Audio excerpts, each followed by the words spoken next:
I had two fathers, a rich one and a poor one. One was highly educated and intelligent. He had a PhD and completed 4 years of undergraduate work in less than 2 years. The other father never finished the 8th grade. Both of them were successful in their careers, working hard all their lives. Both earned substantial incomes, yet one struggled financially all his life. The other would become one of the richest men in Hawaii. One died leaving tens of millions of dollars to his family, charities, and his church. The other left bills to be paid. Both men were strong, charismatic, and influential. Both men offered me advice, but they did not advise the same things. Both men believed strongly in education, but did not recommend the same course of study.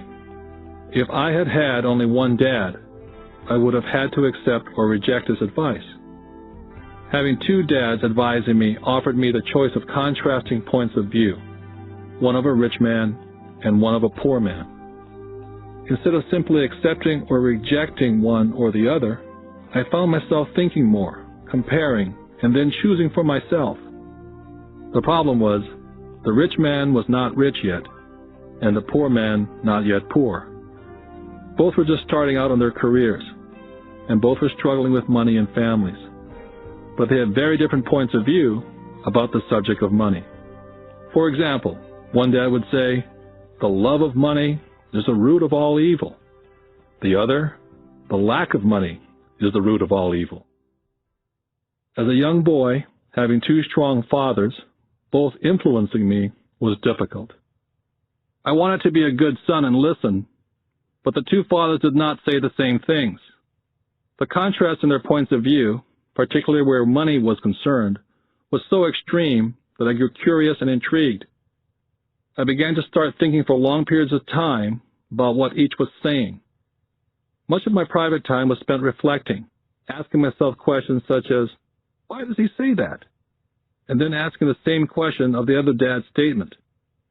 It would have been much easier to simply say, "Yeah, he's right, I agree with that," or to simply reject the point of view by saying, "The old man doesn't know what he's talking about."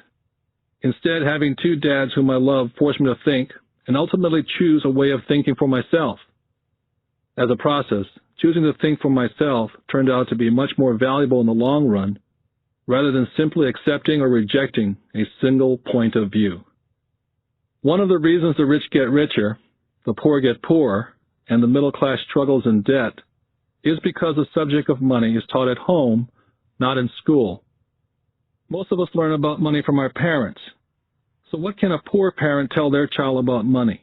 They simply say, "Stay in school and study hard." The child may graduate with excellent grades, but with a poor person's financial programming and mindset. It was learned while the child was young. Money is not taught in schools. Schools focus on scholastic and professional skills, but not financial skills. This explains how smart bankers, doctors, and accountants who earned excellent grades in school may still struggle financially all their lives. Our staggering national debt is due in large part to highly educated politicians and government officials making financial decisions with little or no training on the subject of money. I often look ahead to a new millennium and wonder what will happen when we have millions of people who will need financial and medical assistance. They will be dependent upon their families or the government for financial support. What will happen when Medicare and Social Security run out of money? How will a nation survive if teaching children about money continues to be left to parents, most of whom will be or already are poor? Because I had two influential fathers, I learned from both of them.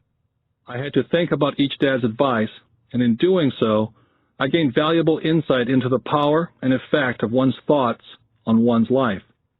For example, one dad had a habit of saying, "I can't afford it." The other dad forbade those words to be used.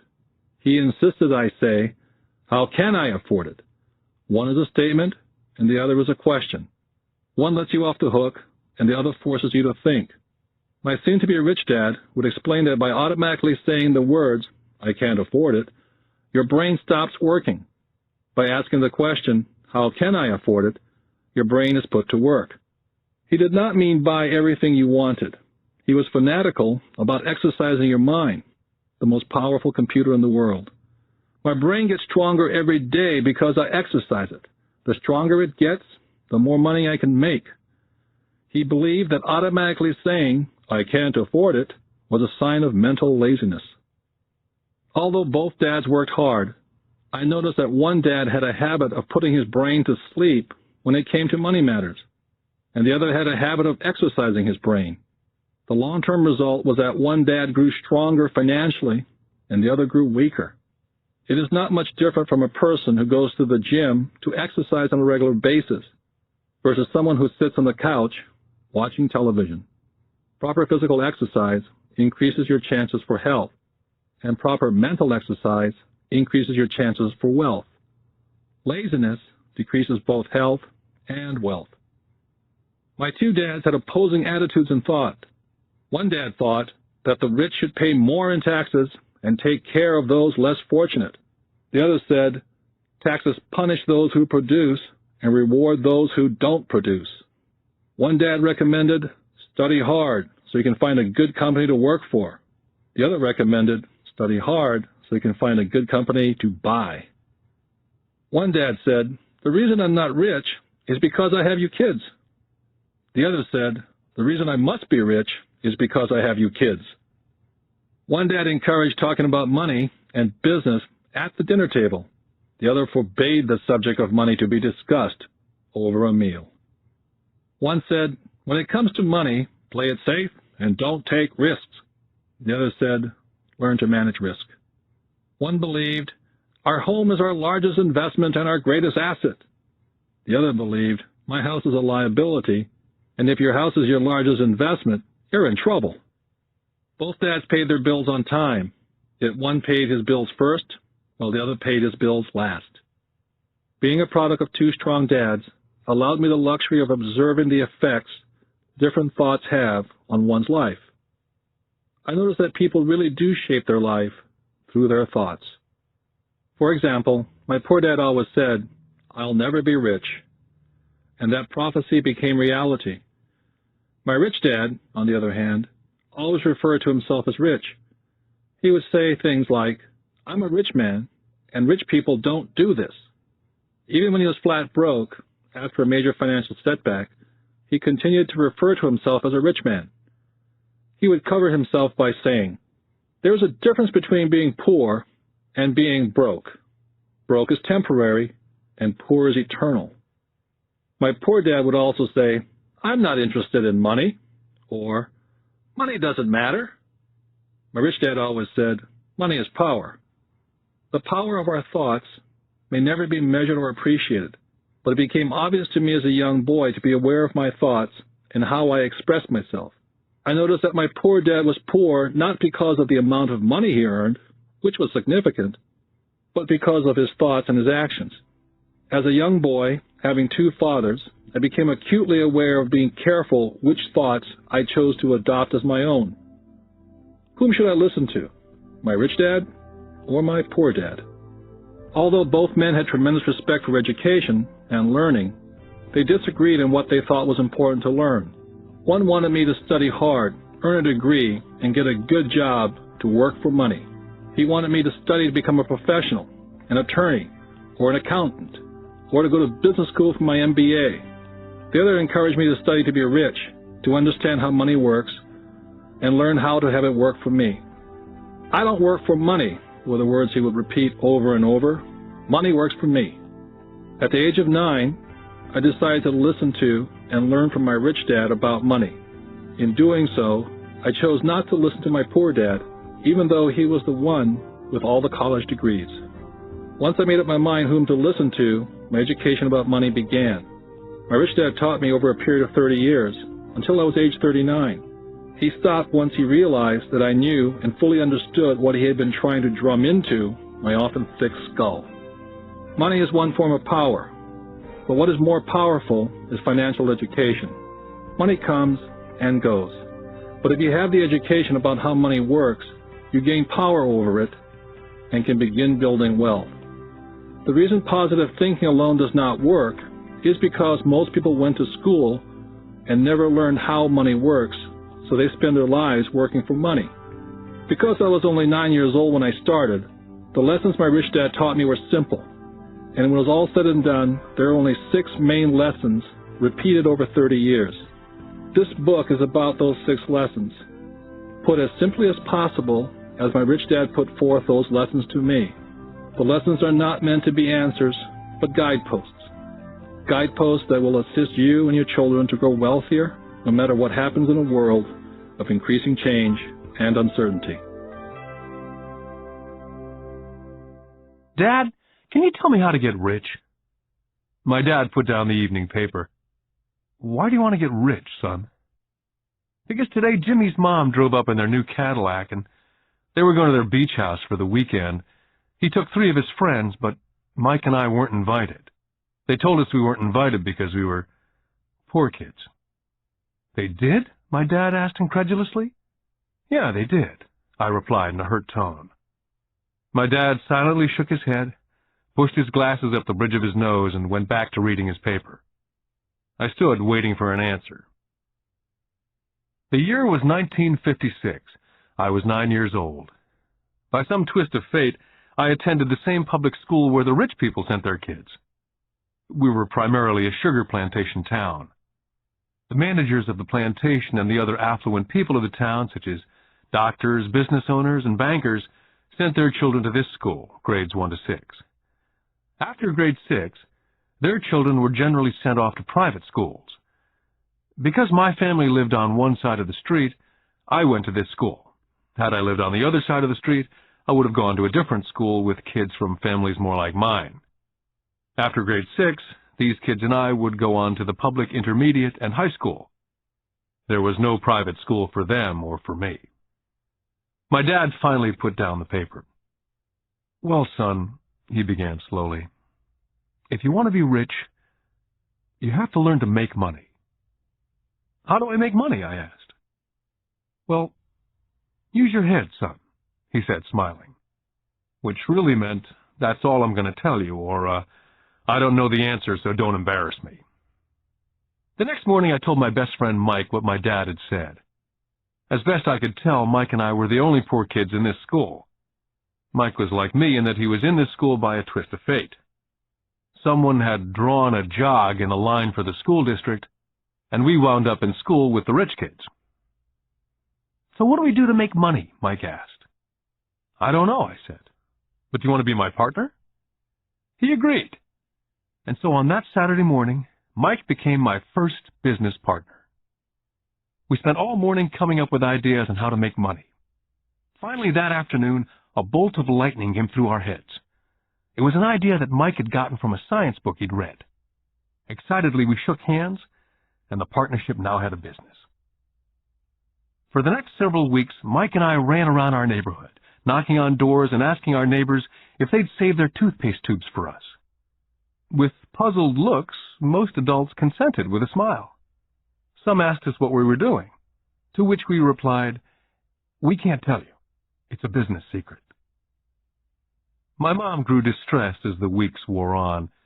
We had selected a site next to her washing machine as the place we would stockpile our raw materials.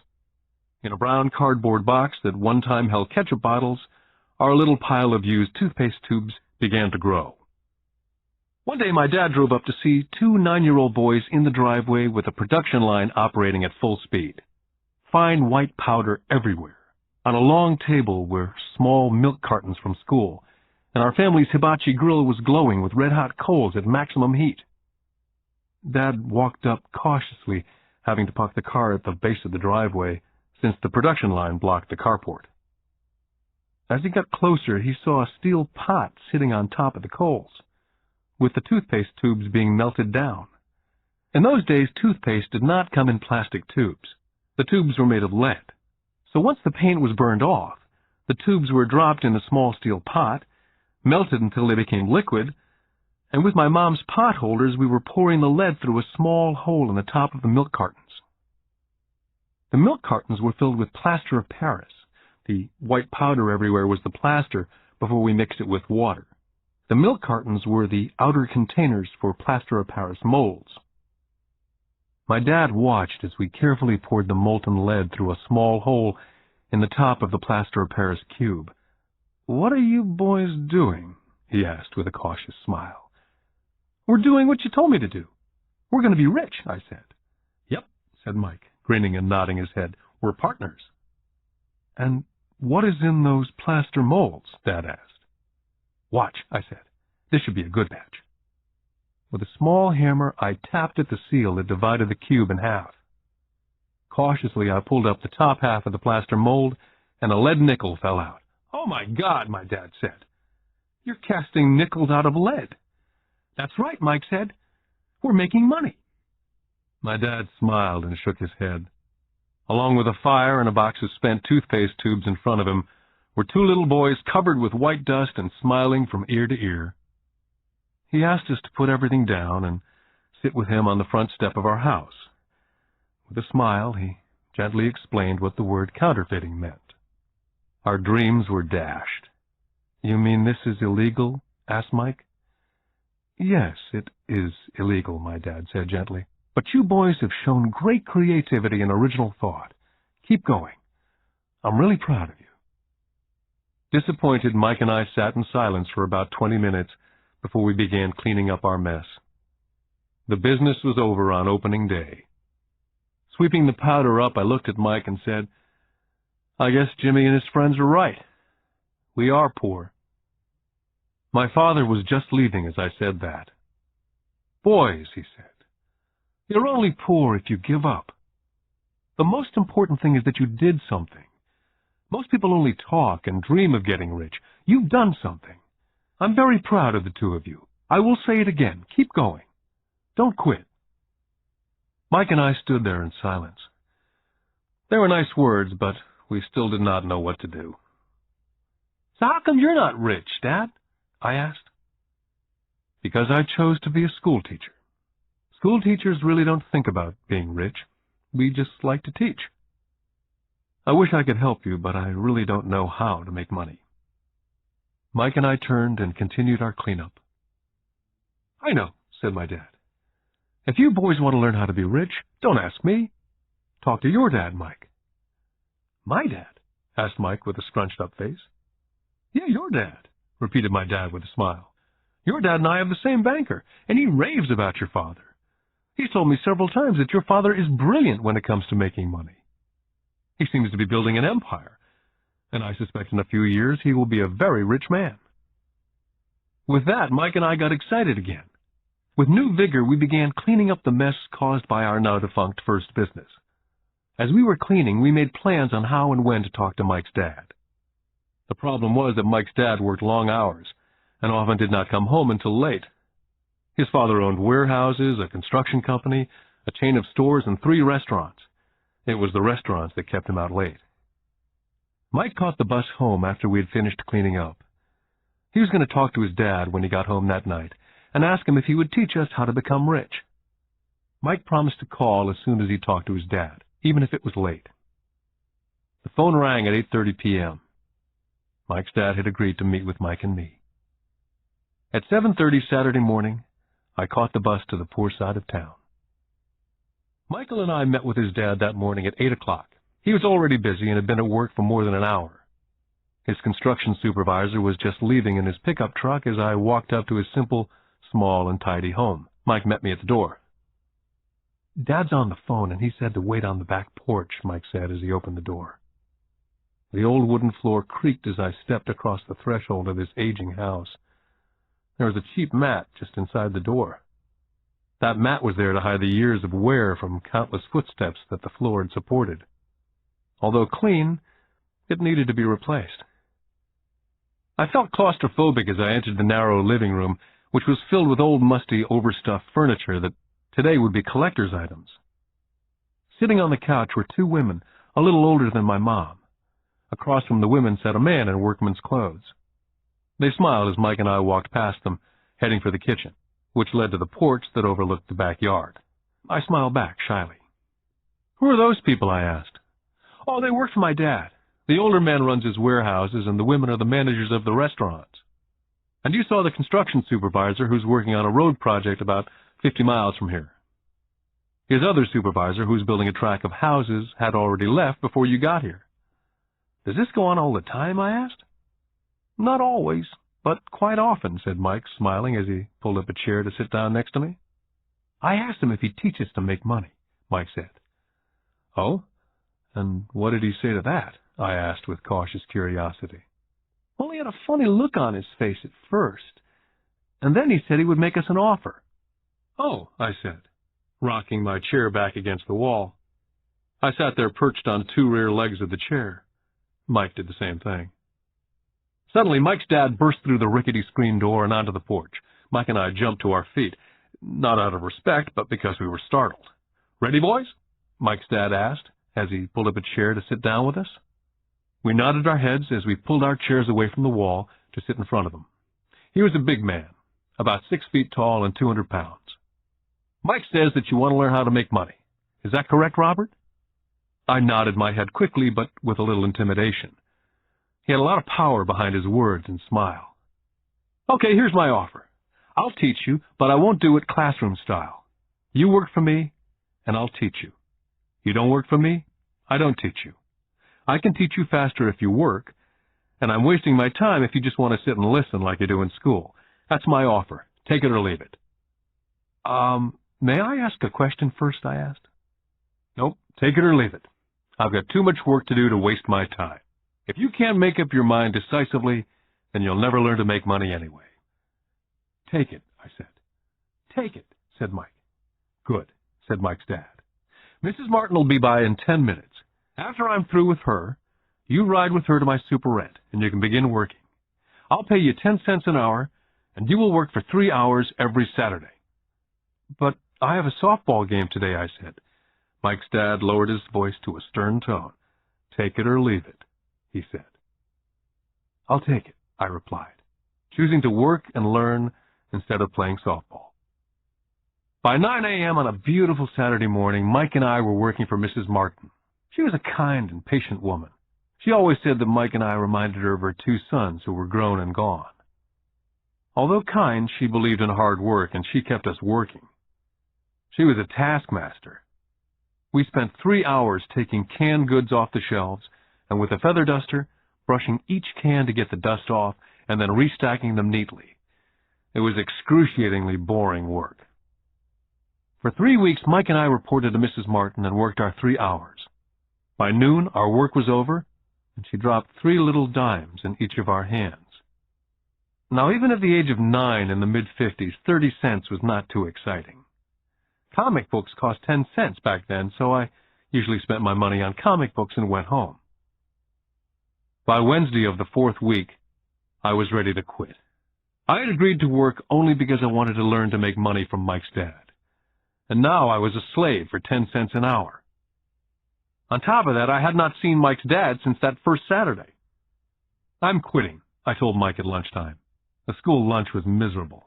School was boring, and now I didn't even have my Saturdays to look forward to. But it was the 30 cents that really got to me. Mike smiled. Dad said this would happen. He said to meet with him when you were ready to quit. What? I said indignantly. He's been waiting for me to get fed up? Sort of, Mike said. Dad's kind of different. He teaches differently from your dad. Your mom and dad lecture a lot. My dad is quiet and a man of few words.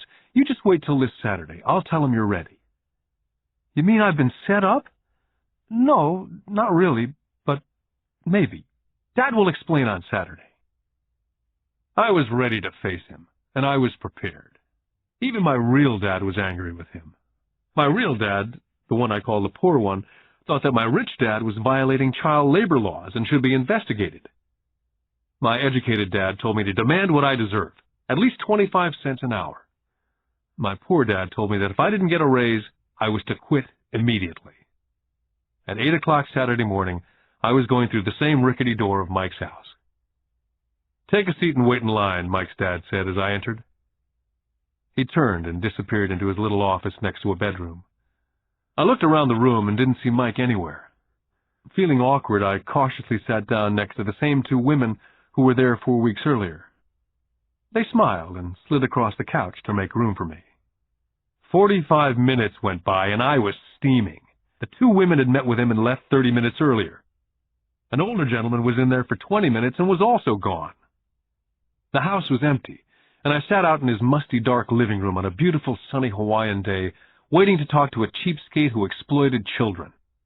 I could hear him rustling around in the office, talking on the phone and ignoring me. I was now ready to walk out, but for some reason I stayed. Finally, 15 minutes later, at exactly 9 o'clock, Rich Dad walked out of his office, said nothing, and signaled with his hand for me to enter his dingy office. "I understand you want a raise or you're going to quit," Rich Dad said as he swiveled in his office chair. "Well, you're not keeping your end of the bargain," I blurted out, nearly in tears. It was really frightening for a 9-year-old boy to confront a grown-up. "You said that you'd teach me if I worked for you." "Well, I've worked for you. I've worked hard. I've given up my baseball games to work for you, and you don't keep your word. You haven't taught me anything. You're a crook like everyone in town thinks you are. You're greedy. You want all the money and don't take care of your employees. You make me wait and don't show me any respect. I'm only a little boy, and I deserve to be treated better."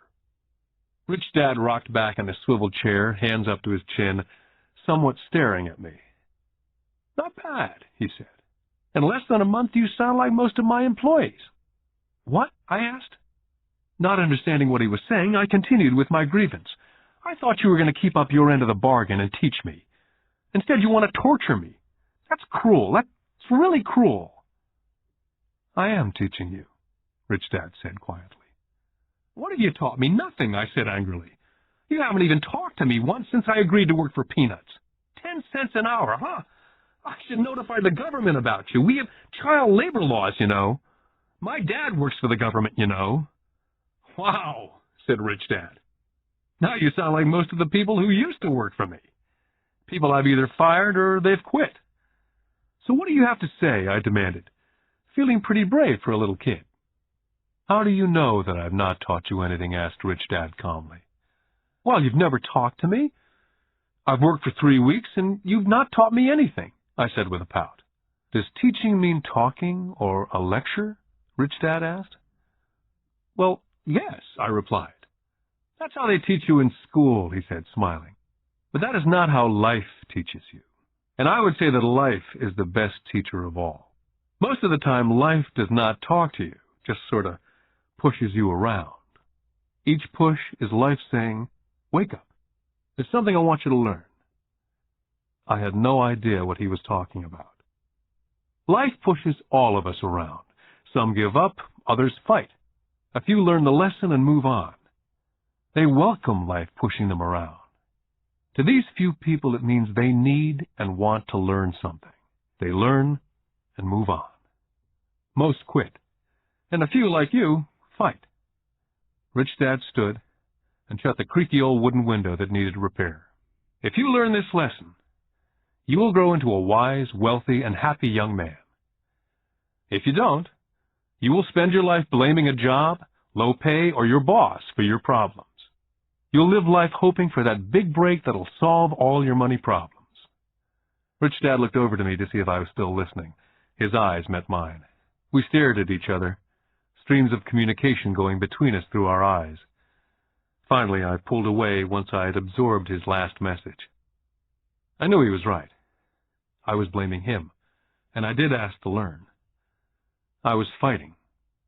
Rich Dad continued, "Or if you're the kind of person who has no guts, you just give up every time life pushes you. If you're that kind of person, you'll live all your life playing it safe, doing the right things, saving yourself for some event that never happens. Then you die a boring old man. You'll have lots of friends who'll really like you because you were such a nice, hard-working guy. You spent a life playing it safe, doing the right things. But the truth is, you let life push you into submission. Deep down, you were terrified of taking risks. You really wanted to win, but the fear of losing was greater than the excitement of winning. Deep inside, you and only you will know that you didn't go for it. You chose to play it safe." Our eyes met again. For 10 seconds, we looked at each other, only pulling away once the message was received. "You've been pushing me around?" I asked. "Some people might say that," smiled Rich Dad. "I would say that I just gave you a taste of life." "What taste of life?" I asked, still angry, but not curious. You boys are the first people that have ever asked me to teach them how to make money. I have more than 150 employees, and not one of them has asked me what I know about money. They ask me for a job and a paycheck, but never to teach them about money. So most will spend the best years of their lives working for money, not really understanding what it is they're working for. I sat there listening intently. So when Mike told me about you wanting to learn how to make money, I decided to design a course that was close to real life. I could talk till I was blue in the face, but you wouldn't hear a thing. So I decided to let life push you around a bit so you could hear me. That's why I only paid you 10 cents. So what is the lesson I learned from working for only 10 cents an hour, I asked. That you're cheap and exploit your workers? Rich Dad laughed heartily. You'd best change your point of view. Stop blaming me, thinking I'm the problem. If you think I'm the problem, then you have to change me. If you realize that you're the problem, then you can change yourself, learn something, and grow wiser. But you only pay me 10 cents. So what are you learning? Rich Dad asked, smiling. That you're cheap, I said with a sly grin. See, you think I'm the problem, said Rich Dad. But you are. Well, keep that attitude and you learn nothing. Keep the attitude that I'm the problem, and what choices do you have? Well, if you don't pay me more or show me more respect and teach me, I'll quit. Well put, Rich Dad said. And that's exactly what most people do. They quit and go looking for another job, better opportunity, and higher pay, actually thinking that a new job or more pay will solve the problem. In most cases, it won't. So what will solve the problem, I asked? Just take this measly 10 cents an hour and smile? Rich Dad smiled. That's what the other people do. Just accept a paycheck, knowing that they and their family will struggle financially. But that's all they do. Waiting for a raise, thinking that more money will solve the problem. Most just accept it, and some take a second job working harder, but again accepting a small paycheck. I sat staring at the floor, beginning to understand the lesson Rich Dad was presenting. I could sense it was the taste of life. Finally, I looked up and repeated the question. So what will solve the problem? This, he said, tapping me gently on the head. This stuff between your ears. It was at that moment that Rich Dad shared the pivotal point of view that separated him from his employees and my poor dad, and led him to eventually become one of the richest men in Hawaii, while my highly educated but poor dad struggled financially all his life. It was a singular point of view that made all the difference over a lifetime. Rich Dad said over and over this point of view, which I call lesson number 1. The rich don't work for money. On that bright Saturday morning, I was learning a completely different point of view from what I'd been taught by my poor dad. At the age of 9, I grew aware that both dads wanted me to learn. Both dads encouraged me to study, but not the same things. My highly educated dad recommended that I do what he did. Son, I want you to study hard, get good grades, so you can find a safe, secure job with a big company, and make sure it has excellent benefits. My rich dad wanted me to learn how money works, so I could make it work for me. These lessons I would learn through life with his guidance, not because of a classroom. My rich dad continued my first lesson. I'm glad you got angry about working for 10 cents an hour. If you'd not gotten angry, and had gladly accepted it, I would have to tell you that I could not teach you. You see, true learning takes energy, passion, a burning desire. Anger is a big part of that formula, for passion is anger and love combined.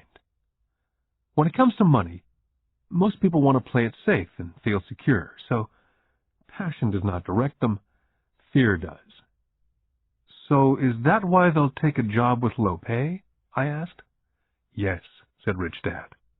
Some people say I exploit people because they don't pay as much as the sugar plantation or the government. I say people exploit themselves. It's their fear, not mine. But don't you feel you should pay them more? I asked. I don't have to. And besides, more money will not solve the problem. Just look at your dad. He makes a lot of money and he still can't pay his bills. Most people, given more money, only get into more debt. So that's why the 10 cents an hour, I said, smiling. It's a part of the lesson. That's right, smiled Rich Dad. You see, your dad went to school and got an excellent education so he could get a high-paying job, which he did. But he still has money problems because he never learned anything about money at school. On top of that, he believes in working for money. And you don't, I asked. No, not really, said Rich Dad. If you want to learn to work for money, then stay in school. That's a great place to learn to do that. But if you want to learn how to have money work for you, then I will teach you that. But only if you want to learn. Wouldn't everyone want to learn that, I asked. No, said Rich Dad, simply because it's easier to learn to work for money, especially if fear is your primary emotion when the subject of money is discussed. I don't understand, I said with a frown. Oh, don't worry about that for now. Just know that it's fear that keeps most people working at a job. The fear of not paying their bills, the fear of being fired, the fear of not having enough money, the fear of starting over. That's the price of studying to learn a profession or trade and then working for money. Most people become a slave to money and then get angry at their boss. Learning to have money work for you is a completely different course of study, I asked. Absolutely, Rich Dad answered. Absolutely. We sat in silence. My friends would have been just starting their Little League baseball game. But for some reason I was now thankful I decided to work for 10 cents an hour. I sensed that I was about to learn something my friends would not learn in school. Ready to learn? Asked Rich Dad. Absolutely, I said with a grin. I've kept my promise. I've been teaching you from afar, my Rich Dad said. At 9 years old, you've gotten a taste of what it feels like to work for money. Just multiply your last month by 50 years, and you'll have an idea of what most people spend their life doing. I don't understand, I said. How did you feel waiting in line to see me? Once to get hired and once to ask for more money. Terrible, I said. If you choose to work for money, that is what life is like for many people, said Rich Dad. And how did you feel when Mrs. Martin dropped 3 dimes in your hand for 3 hours' work? I felt like it wasn't enough. It seemed like nothing. I was disappointed, I said. And that is how most employees feel when they look at their paychecks, especially after all the tax and other deductions are taken out. At least you got 100%. You mean most workers don't get paid everything? I asked with amazement. Heavens, no, said Rich Dad. The government always takes its share first. How do they do that? I asked. Taxes, said Rich Dad. You're taxed when you earn, you're taxed when you spend, you're taxed when you save, you're taxed when you die. Why do people let the government do that to them?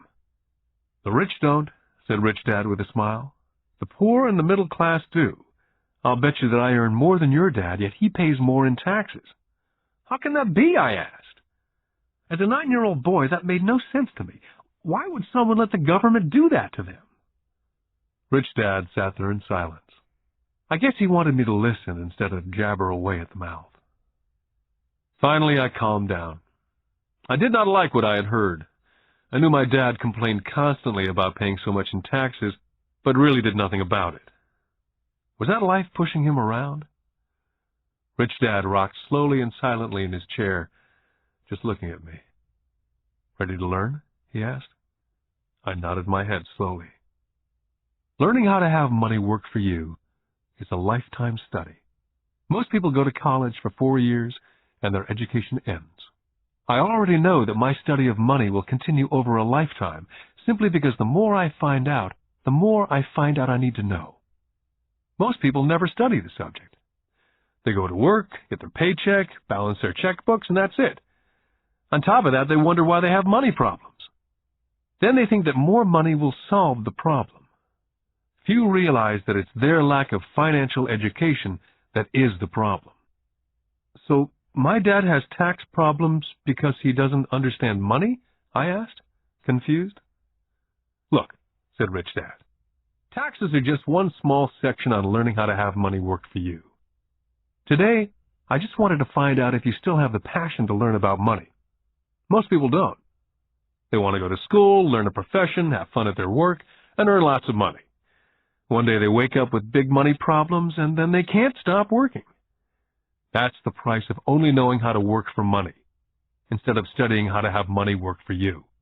So, do you still have the passion to learn? Asked Rich Dad. I nodded my head. Good, said Rich Dad. Now get back to work. This time I will pay you nothing. What? I asked in amazement. You heard me. Nothing. You'll work the same 3 hours every Saturday, but this time you will not be paid 10 cents an hour. You said you wanted to learn to not work for money, so I'm not going to pay you anything. I couldn't believe what I was hearing. I've already had this conversation with Mike. He's already working, dusting, and stacking canned goods for free. You better hurry up and get back there. I stood there, still not believing what a raw deal I'd been handed. Here I came to ask for a raise, and now I was being told to keep working for nothing. Rich Dad tapped me on the head and said, "Use this. Now get out of here." I didn't tell my poor dad I wasn't being paid. He would not have understood, and I did not want to try to explain something that I did not yet understand myself. For 3 more weeks, Mike and I worked for 3 hours every Saturday for nothing. The work didn't bother me, and the routine got easier. It was the missed baseball games and not being able to afford to buy a few comic books that got to me. Rich Dad stopped by at noon on the 3rd week. We heard his truck pull up in the parking lot and sputter when the engine was turned off. He entered the store and greeted Mrs. Martin with a hug. After finding out how things were going in the store, he reached into the ice cream freezer, pulled out 2 bars, paid for them, and signaled to Mike and me, "Let's go for a walk, boys." We crossed the street, dodging a few cars, and walked across a large grassy field where a few adults were playing softball. Sitting down at a remote picnic table, he handed Mike and me the ice cream bars. "How's it going, boys?" "Okay," Mike said. I nodded in agreement. "Learn anything yet?" Rich Dad asked. Mike and I looked at each other, shrugged our shoulders, and shook our heads in unison. "Well, you boys had better start thinking. You're staring at one of life's biggest lessons. If you learn the lesson, you'll enjoy a life of great freedom and security. If you don't learn the lesson, you'll wind up like Mrs. Martin and most of the people playing softball in this park. They work very hard for a little money, clinging to the illusion of job security, looking forward to a 3-week vacation each year and a skimpy pension after 45 years of work. Now, if that excites you, I'll give you a raise to 25 cents an hour." "But these are good, hard-working people. Are you making fun of them?" I demanded. A smile came over Rich Dad's face. "Mrs. Martin's like a mother to me, and I would never be that cruel.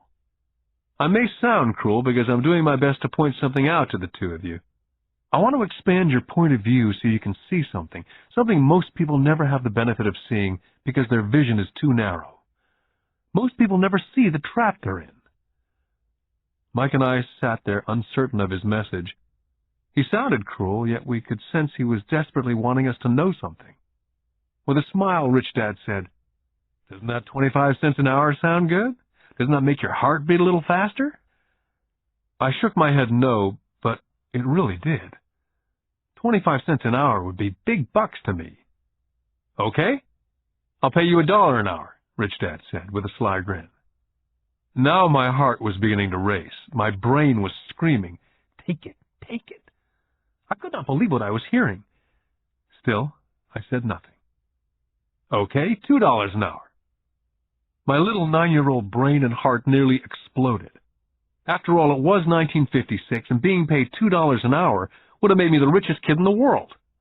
I couldn't imagine earning that kind of money. I wanted to say yes, but somehow my mouth stayed silent. Maybe my brain had overheated and blown a fuse, but deep down I badly wanted that $2 an hour. The ice cream had melted and was running down my hand. Rich Dad was looking at 2 boys staring back at him, eyes wide open and brains empty. He knew that he was testing us, and he knew there was part of our emotions that wanted to take the deal. "Okay," he said, $5 an hour. Suddenly there was a silence from inside me. Something had changed. The offer was too big and had gotten ridiculous. Not too many grown-ups in 1956 made more than $5 an hour. The temptation disappeared and a calm set in. Slowly I turned to my left to look at Mike. He looked back at me. The part of my soul that was weak and needy was silenced. The part of me that had no price took over. There was a calm and a certainty about money that entered my brain and my soul. I knew Mike had gotten to that point also. Good, Rich Dad said softly. Most people have a price. And they have a price because of human emotions named fear and greed. First, the fear of being without money motivates us to work hard. And then once we get that paycheck, greed or desire starts us thinking about all the wonderful things money can buy. The pattern is then set. What pattern, I asked. The pattern of get up, go to work, pay bills, get up, go to work, pay bills. Their lives are then run forever by two emotions, fear and greed. Offer them more money, and they continue the cycle by also increasing their spending. This is what I call the rat race. There is another way, Mike asked. Yes, said Rich Dad slowly, but only a few people find it. And what is that way, Mike asked. That's what I hope you boys will find out as you work and study with me. That is why I took away all forms of pay. Any hints, Mike asked? We're kind of tired of working hard, especially for nothing. Well, the first step is telling the truth, said Rich Dad. We haven't been lying, I said. I did not say you were lying. I said to tell the truth, Rich Dad came back. The truth about what, I asked. How you're feeling, Rich Dad said. You don't have to say it to anyone else, just yourself. You mean the people in this park, the people who work for you, Mrs. Martin, they don't do that, I asked. I doubt it, Rich Dad said. Instead, they feel the fear of not having money. Instead of confronting the fear, they react instead of think. They react emotionally instead of using their heads, Rich Dad said, tapping us on our heads. Then they get a few bucks in their hands, and again the emotion of joy and desire and greed take over. And again they react instead of think. So their emotions do their thinking, Mike said. That's correct, said Rich Dad. Money is running their lives, and they refuse to tell the truth about that. Money is in control of their emotions, and hence their souls. Rich Dad sat quietly, letting his words sink in. Realizing we had absorbed as much as possible of what he was talking about, Rich Dad said, I want you boys to avoid that trap. That is really what I want to teach you. Not just to be rich, because being rich does not solve the problem. It doesn't, I asked, surprised. No, it doesn't. Let me finish with the other emotion, which is desire. Some call it greed, but I prefer desire. It's perfectly normal to desire something better, prettier, more fun or exciting. So people also work for money because of desire. They desire money for the joy they think it can buy. But the joy that money brings is often short-lived, and they soon need more money for more joy, more pleasure, more comfort, more security. So they keep working, thinking money will soothe their souls that are troubled by fear and desire. But money cannot do that. Even for rich people, Mike asked. Rich people included, said Rich Dad. In fact, the reason many rich people are rich is not because of desire, but because of fear. They actually think that money can eliminate that fear of not having money, of being poor. So they amass tons of it only to find out that the fear gets worse. They now fear losing it. I have friends who keep on working even though they have plenty. I know people who have millions who are more afraid now than when they were poor. They're terrified of losing all their money. I want to teach you to master the power of money, not be afraid of it. And they don't teach that in school. If you don't learn it, you can become a slave to money. It was finally making sense. He did want us to widen our views, to see what Mrs. Martin could not see, his employees could not see, or my dad for that matter. He used examples that sounded cruel at the time, but I've never forgotten them. My vision widened that day, and I could begin to see the trap that lay ahead for most people. You see, we're all employees, ultimately. We just work at different levels, said Rich Dad. I just want you boys to have a chance to avoid the trap. The trap caused by those two emotions, fear and desire. Use them in your favor, not against you. That's what I want to teach you. I'm not interested in just teaching you to make a pile of money. That won't handle the fear or desire. If you don't first handle fear and desire and you get rich, you'll only be a high-paid slave. So how do we avoid the trap, I asked. The main cause of poverty or financial struggle is fear and ignorance, not the economy or the government or the rich. It's self-inflicted fear and ignorance that keeps people trapped. So you boys go to school and get your college degrees. I'll teach you how to stay out of the trap. The pieces of the puzzle were appearing. My highly educated dad had a great education and a great career, but school never told him how to handle money or his fears. It became clear that I could learn different and important things from two fathers. So you've been talking about the fear of not having money. How does the desire of money affect our thinking? Mike asked. How did you feel when I tempted you with a pay raise? Did you notice your desires rising? We nodded our heads. By not giving into your emotions, you were able to delay your reactions and think. That's most important. We will always have emotions of fear and greed. From here on in, it's most important for you to use those emotions to your advantage and for the long term, and not simply let your emotions run you by controlling your thinking. Most people use fear and greed against themselves. That's the start of ignorance. Most people live their lives chasing paychecks, pay raises, and job security because of the emotions of desire and fear, not really questioning where those emotion-driven thoughts are leading them. It's just like the picture of a donkey dragging a cart with its owner dangling a carrot just in front of the donkey's nose. The donkey's owner may be going where he wants to go, but the donkey is chasing an illusion. Tomorrow there will only be another carrot for the donkey. You mean the moment I began to picture a new baseball glove, candy, or toys that's like a carrot to a donkey, Mike asked? Yeah. And as you get older, your toys get more expensive. New car, boat, and a big house to impress your friends, said Rich Dad with a smile. Fear pushes you out the door, and desire calls to you, enticing you toward the rocks. That's the trap. So what's the answer? Mike asked. What intensifies fear and desire is ignorance. That's why rich people with lots of money often have more fear the richer they get. Money is the carrot, the illusion. Rich Dad went on to explain that a human's life is a struggle between ignorance and illumination. He explained that once a person stops searching for information and knowledge of oneself, ignorance sets in. That struggle is a moment-to-moment decision to learn to open or close one's mind. Look, school is very, very important. You go to school to learn a skill or a profession so as to be a contributing member of society. Every culture needs teachers, doctors, mechanics, artists, cooks, business people, police officers, firefighters, soldiers. Schools train them so our culture can thrive and flourish, said Rich Dad. Unfortunately for many people, school is the end, not the beginning. What does ignorance have to do with greed and fear, I asked. Because it's ignorance about money that causes so much greed and so much fear, said Rich Dad. Let me give you some examples. A doctor wanting more money to better provide for his family raises his fees. By raising his fees, it makes healthcare more expensive for everyone. Now, it hurts the poor people the most, so poor people have worse health than those with money. Because the doctors raise their rates, the attorneys raise their rates.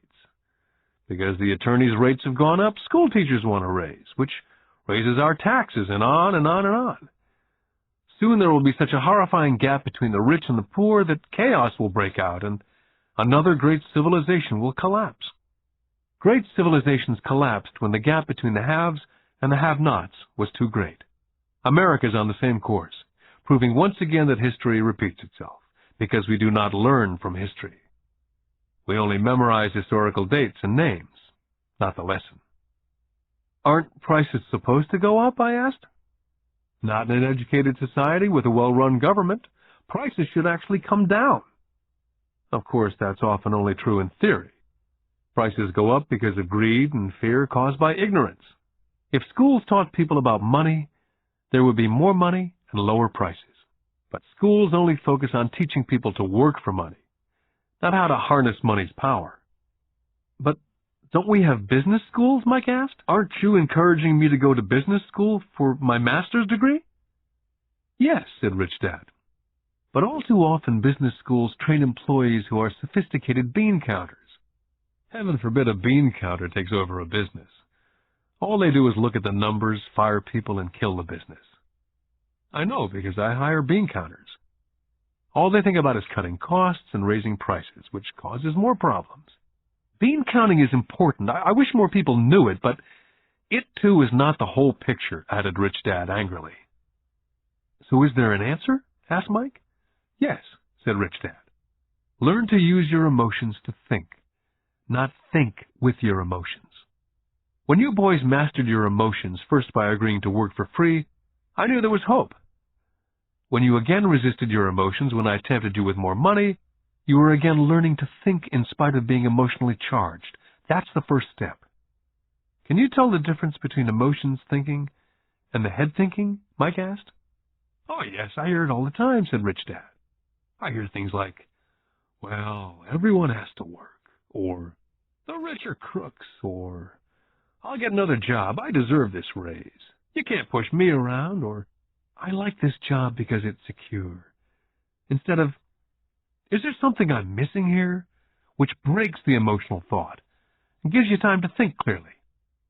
I must admit it was a great lesson to be getting, to know when someone was speaking out of emotions or out of clear thought.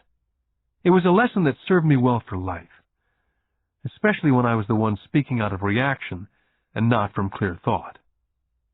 As we headed back to the store, Rich Dad explained that the rich really did make money. They did not work for it.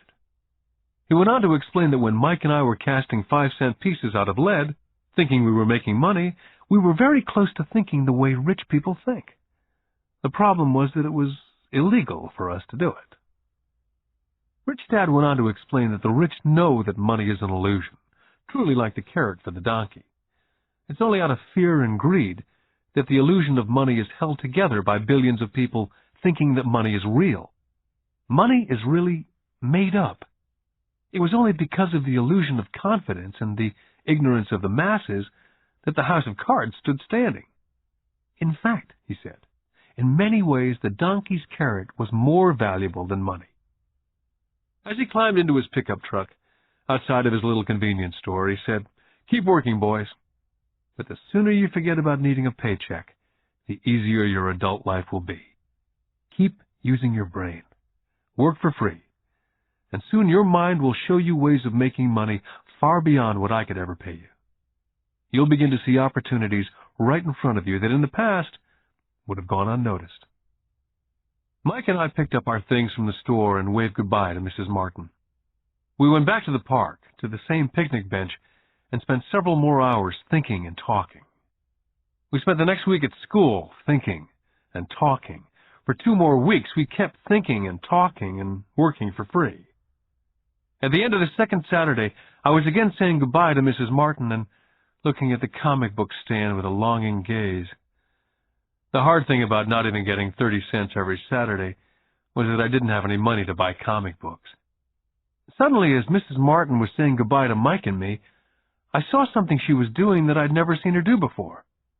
I mean, I'd seen her do it, but I never took notice of it. Mrs. Martin was cutting the front page of the comic book in half. She was keeping the top half of the comic book cover and throwing the rest of the comic book into a large brown cardboard box. When I asked her what she did with the comic books, she said, I throw them away. I give the top half of the cover back to the comic book distributor for credit when he brings in the new comics. He's coming in an hour. Mike and I waited for an hour. Soon the distributor arrived, and I asked him if we could have the comic books, to which he replied, you can have them if you work for this store and do not resell them. Our partnership was revived. Mike's mom had a spare room in the basement that no one used. We cleaned it out and began piling hundreds of comic books in that room. Soon our comic book library was open to the public. We hired Mike's younger sister, who loved to study, to be head librarian. She charged each child 10 cents admission to the library, which was open from 2:30 to 4:30 p.m. every day after school. The customers, the children of the neighborhood, could read as many comics as they could in 2 hours. It was a bargain for them since a comic cost 10 cents each, and they could read 5 or 6 in 2 hours. Mike's sister would check the kids as they left to make sure they weren't borrowing any comic books. She also kept the books, logging in how many kids showed up each day, who they were, and any comments they might have. Mike and I averaged $9.50 per week over a 3-month period. We paid his sister $1 a week and allowed her to read the comics for free, which she rarely did since she was always studying. Mike and I kept our agreement by working in the store every Saturday and collecting all the comic books from the different stores. We kept our agreement to the distributor by not selling any comic books. We burned them once they got too tattered. We tried opening a branch office, but we could never quite find someone as dedicated as Mike's sister we could trust. At an early age, we found out how hard it was to find good staff. 3 months after the library first opened, a fight broke out in the room. Some bullies from another neighborhood pushed their way in and started it. Mike's dad suggested we shut down the business. So our comic book business was shut down and we stopped working on Saturdays at the convenience store. Anyway, Rich Dad was excited because he had new things he wanted to teach us. He was happy because we'd learned our first lesson so well. We'd learned to have money work for us. By not getting paid for our work at the store, we were forced to use our imaginations to identify an opportunity to make money. By starting our own business, the comic book library, we were in control of our own finances, not dependent on an employer. The best part was that our business generated money for us, even when we weren't physically there. Our money worked for us. Instead of paying us money, Rich Dad had given us so much more. Lesson 2. Why Teach Financial Literacy? In 1990, my best friend Mike took over his father's empire and is in fact doing a better job than his dad did. We see each other once or twice a year on the golf course. He and his wife are wealthier than you could imagine. Rich Dad's empire is in great hands, and Mike is now grooming his son to take his place, as his dad groomed us. In 1994, I retired at the age of 47, and my wife Kim was 37. Retirement does not mean not working. To my wife and me, it means that, barring unforeseen cataclysmic changes, we can work or not work, and our wealth grows automatically, staying way ahead of inflation. I guess it means freedom. The assets are large enough to grow by themselves. It's like planting a tree. You water it for years, and then one day it doesn't need you anymore. Its roots have gone down deep enough. Then the tree provides shade for your enjoyment. Mike chose to run the empire, and I chose to retire. Whenever I speak to groups of people, they often ask what I would recommend, or what could they do? How do they get started? Is there a good book I'd recommend? What is the secret to success? I simply say to them what my rich dad said back to me when I was a little kid. If you want to be rich, you need to be financially literate. That idea was drummed into my head every time we were together. As I said, my educated dad stressed the importance of reading books, while my rich dad stressed the need to master financial literacy. If you're going to build the Empire State Building, the first thing you need to do is dig a deep hole and pour a strong foundation. If you're going to build a home in the suburbs, all you need to do is pour a 6-inch slab of concrete. Most people, in their drive to get rich, are trying to build an Empire State Building on a 6-inch slab. Our school system, having been created in the agrarian age, believes in homes with no foundation dirt floors are still the rage. So kids graduate from school with virtually no financial foundation. One day, sleepless and deep in debt in suburbia, living the American dream, they decide that the answer to their financial problems is to find a way to get rich quick. Construction on a skyscraper begins.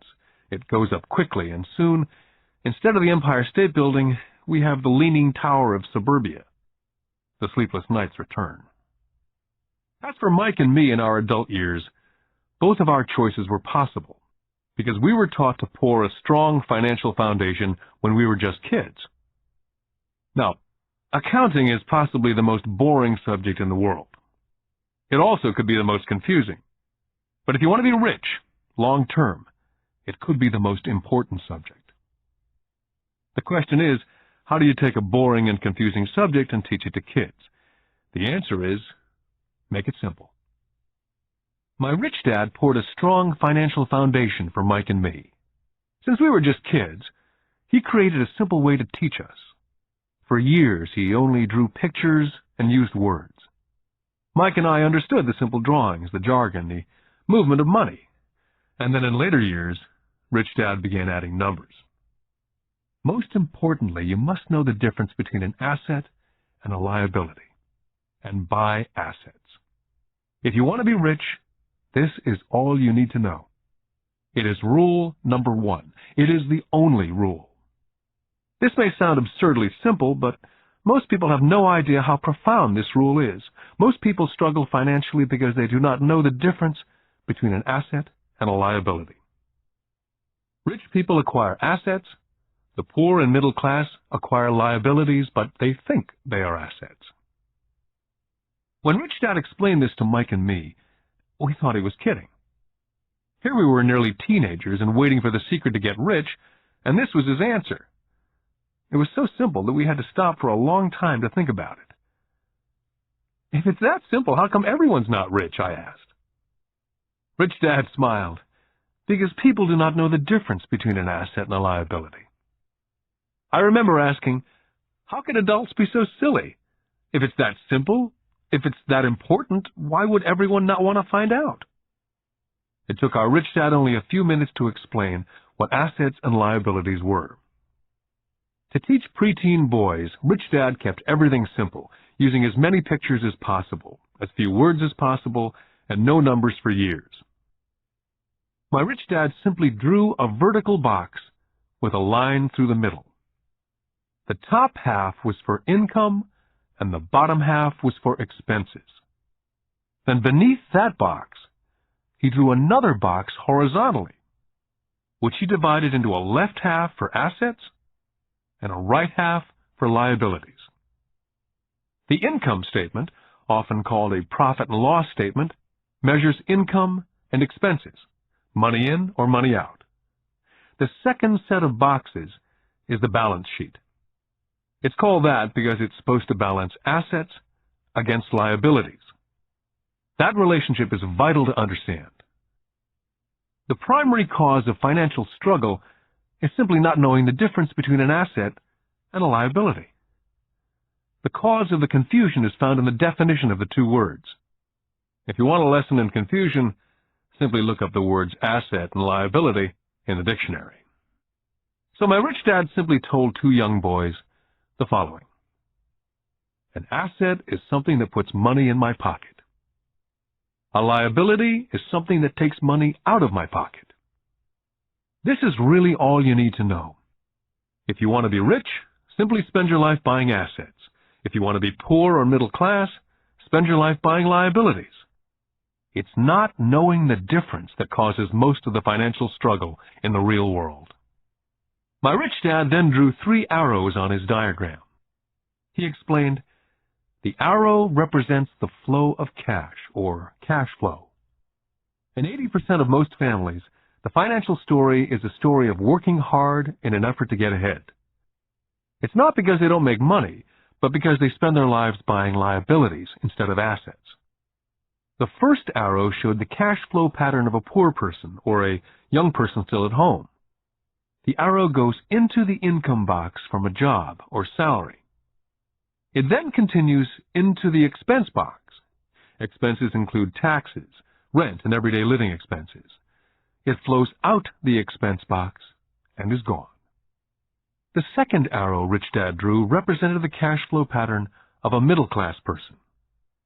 The arrow flows from a job into the income box. It then flows into the liabilities box.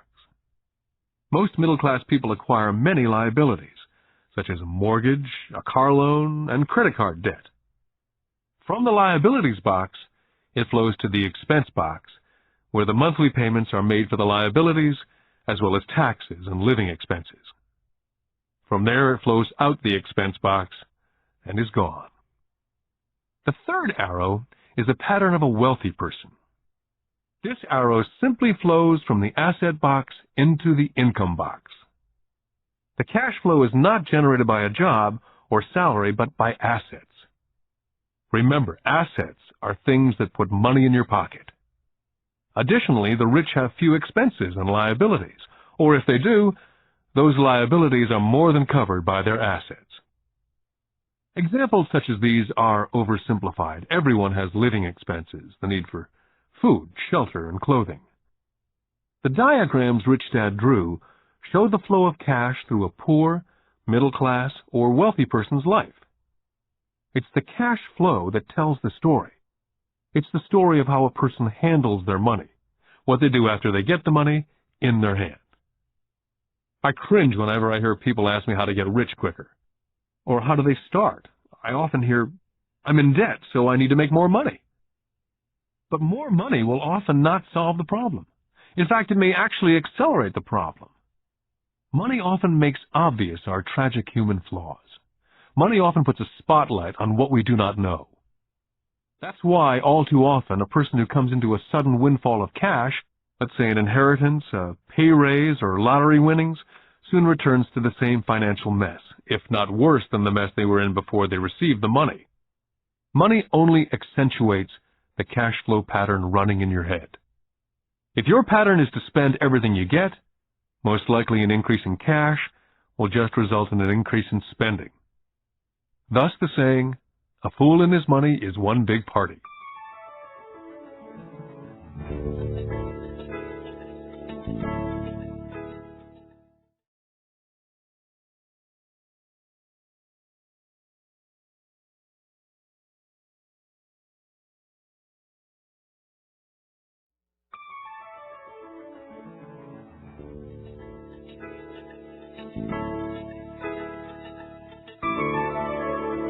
Because students leave school without financial skills, millions of educated people pursue their profession successfully, but later find themselves struggling financially.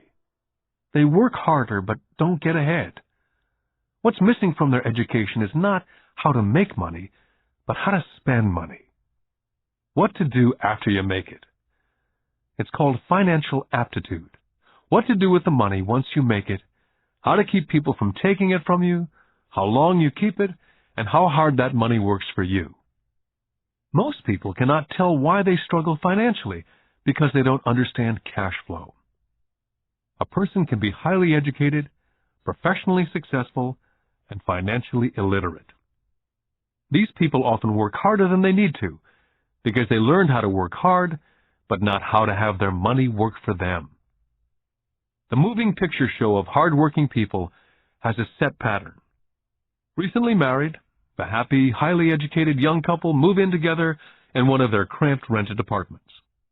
Immediately they realize that they're saving money because two can live as cheaply as one. The problem is, the apartment is cramped. They decide to save money to buy their dream home so they can have kids. They now have two incomes, and they begin to focus on their careers. Their incomes begin to increase. As their incomes go up, their expenses go up as well, so there is little or no money to flow into the asset box. This means the only income they get comes from their jobs. The number one expense for most people is taxes. Many people think it's income tax, but for most Americans, their highest tax is Social Security. As an employee, it appears as if the Social Security tax, combined with the Medicare tax rate, is roughly 7.5%. But it's really 15%, since the employer must match the Social Security amount. In essence, it is money the employer cannot pay you. On top of that, you still have to pay income tax on the amount deducted from your wages for Social Security tax. Income you never receive because it went directly to Social Security through withholding. Then their liabilities go up. This is best demonstrated by going back to the young couple. As a result of their incomes going up, they decide to go out and buy the house of their dreams. Once in their house, they have a new tax, called property tax. Then they buy a new car, new furniture, and new appliances to match their new house. All of a sudden, they wake up, and their liabilities column is full of mortgage debt, and credit card debt. They're now trapped in the rat race. A child comes along. They work harder. The process repeats itself. More money and higher taxes, also called bracket creep. A credit card comes in the mail. They use it. It maxes out. A loan company calls and says their greatest asset, their home, has appreciated in value. The company offers a bill consolidation loan because their credit is so good and tells them the intelligent thing to do is clear off the high-interest consumer debt by paying off their credit card. And besides, interest on their home is a tax deduction. They go for it and pay off those high-interest credit cards. They breathe a sigh of relief. Their credit cards are paid off. They've now folded their consumer debt into their home mortgage.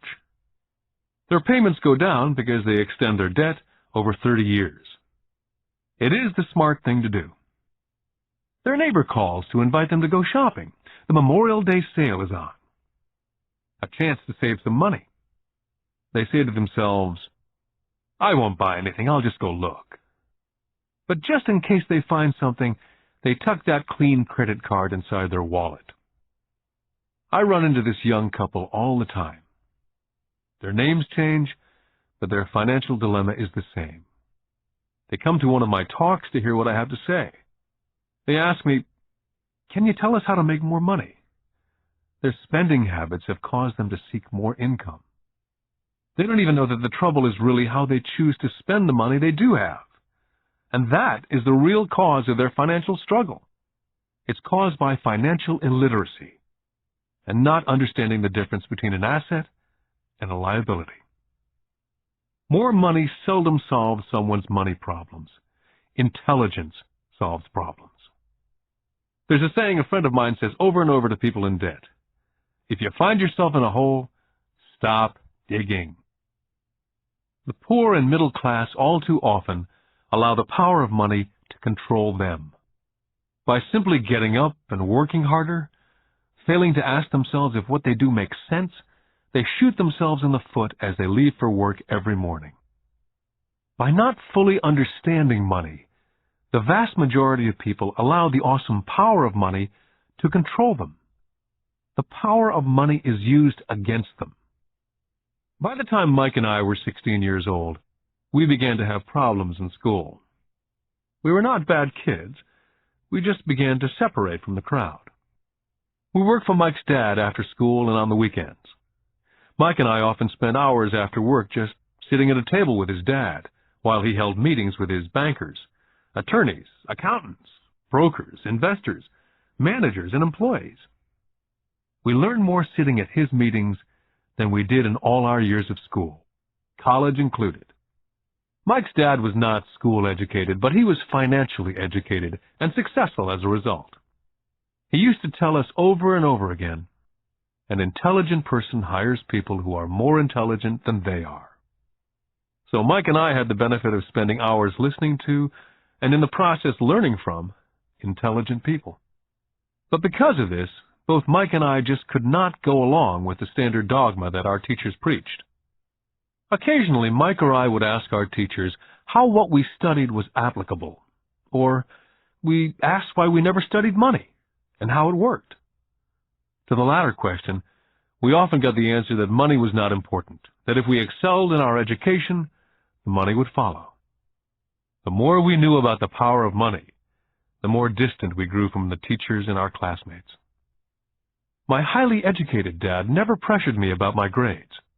I often wondered why, but we did begin to argue about money. By the time I was 16, I probably had a far better foundation with money than both my mom and dad. I could keep books. I listened to tax accountants, corporate attorneys, bankers, real estate brokers, investors, and so forth. My dad talked to teachers. One day, my dad was telling me why our home was his greatest investment. A not too pleasant argument took place when I showed him why I thought a house was not a good investment. The argument illustrated the difference in perception between my rich dad and my poor dad when it came to their homes. Poor dad thought his house was an asset and listed it in the asset box. And the rich dad thought it was a liability and put his home in the liability box. I remember when I drew a diagram for my dad showing him the direction of cash flow. I also showed him the ancillary expenses that went along with owning the home. A bigger home meant bigger expenses, and the cash flow kept going out through the expense column. Today, I am still challenged on the idea of a house not being an asset. And I know that for many people, it's their dream as well as their largest investment. And owning your own home is better than nothing. I simply offer an alternate way of looking at this popular dogma. My wife and I would love a bigger, more flashy house to impress the Joneses, but we know it is not an asset.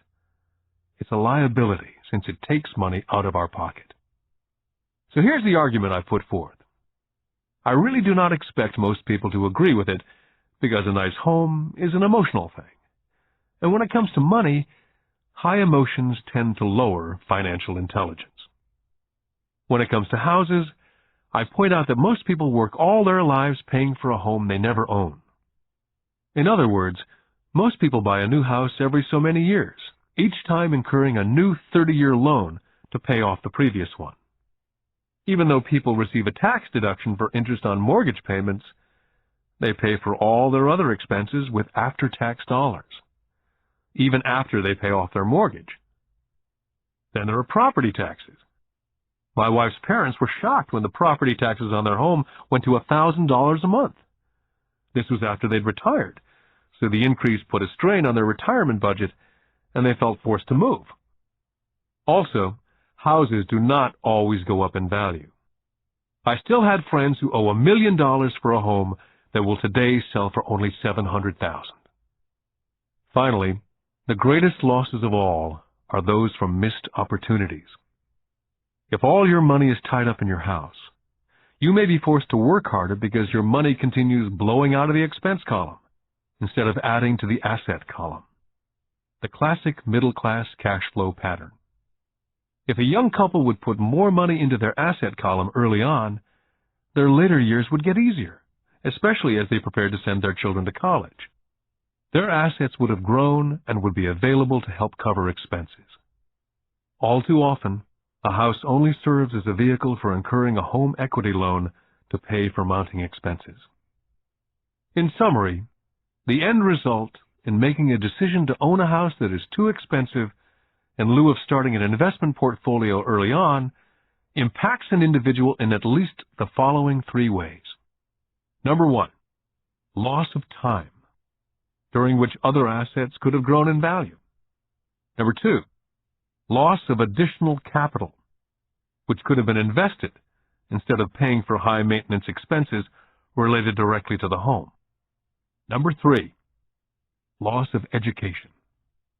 Too often, people count their house, savings, and retirement plan as all they have in their asset column. Because they have no money to invest, they simply do not invest. This costs them investment experience. Most never become what the investment world calls a sophisticated investor. And the best investments are usually first sold to sophisticated investors, who then turn around and sell them to the people playing it safe. My educated dad's personal financial statement best demonstrates the life of someone in the rat race. His expenses seem to always keep up with his income, never allowing him to invest in assets. As a result, his liabilities, such as his mortgage and credit card debts, are larger than his assets. My rich dad's personal financial statement, on the other hand, reflects the results of a life dedicated to investing and minimizing liabilities. His assets greatly exceed his liabilities. A review of my rich dad's financial statement is why the rich get richer. The asset column generates more than enough income to cover expenses, with the balance reinvested into the asset column. The asset column continues to grow, and therefore the income it produces grows with it. The result being, the rich get richer. The middle class finds itself in a constant state of financial struggle. Their primary income is through wages, and as their wages increase, so do their taxes. Their expenses tend to increase in equal increments as their wages increase, hence the phrase, the rat race. They treat their home as their primary asset instead of investing in income-producing assets. Remember, the most important rule is to know the difference between an asset and a liability. Once you understand the difference, concentrate your efforts on only buying income-generating assets. That's the best way to get started on a path to becoming rich. Keep doing that, and your asset column will grow. Focus on keeping liabilities and expenses down. This will make more money available to continue pouring into the asset column. This pattern of treating your home as an investment, and the philosophy that a pay raise means you can buy a larger home or spend more, is the foundation of today's debt-ridden society. This process of increased spending throws families into greater debt and into more financial uncertainty, even though they may be advancing in their jobs and receiving pay raises on a regular basis. This is high-risk living caused by weak financial education. As an employee who's also a homeowner, your working efforts are generally as follows. You work for someone else.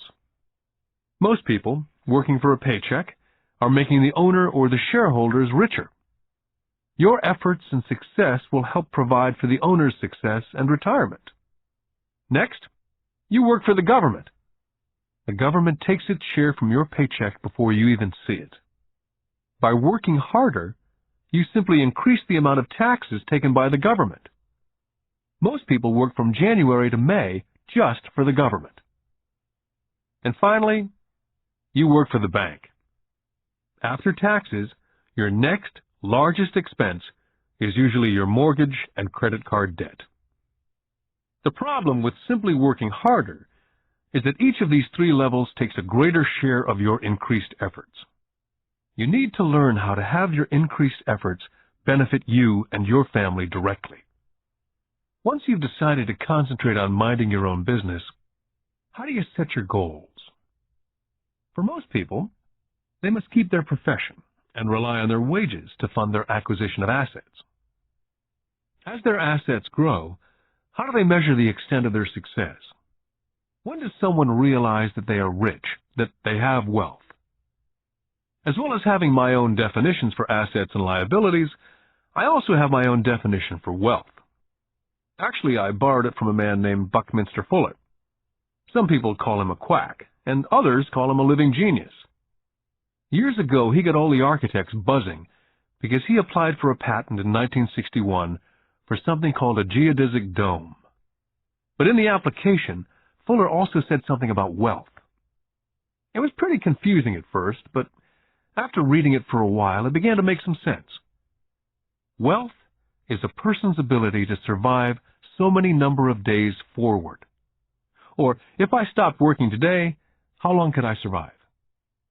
Unlike net worth, the difference between your assets and liabilities, which is often filled with a person's expensive junk and opinions of what things are worth, this definition creates the possibility for developing a truly accurate measurement. I could now measure and really know where I was in terms of my goal to become financially independent. Although net worth often includes these non-cash producing assets like stuff you bought that now sits in your garage, wealth measures how much money your money is making, and therefore your financial survivability. Wealth is the measure of the cash flow from the asset column compared with the expense column. Let's use an example. Let's say I have a cash flow from my asset column of $1,000 a month, and I have monthly expenses of $2,000. What's my wealth? Let's go back to Buckminster Fuller's definition. Using his definition, how many days forward can I survive? And let's assume a 30-day month. By that definition, I have enough cash flow for half a month.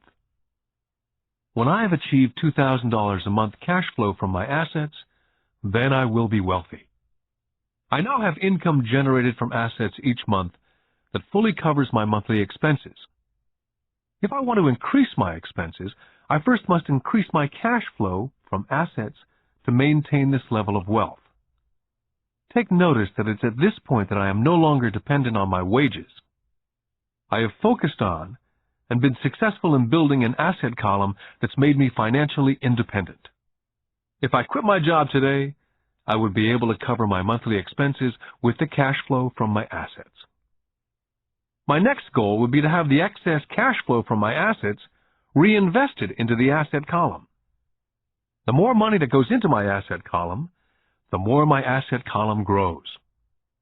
The more my assets grow, the more my cash flow grows.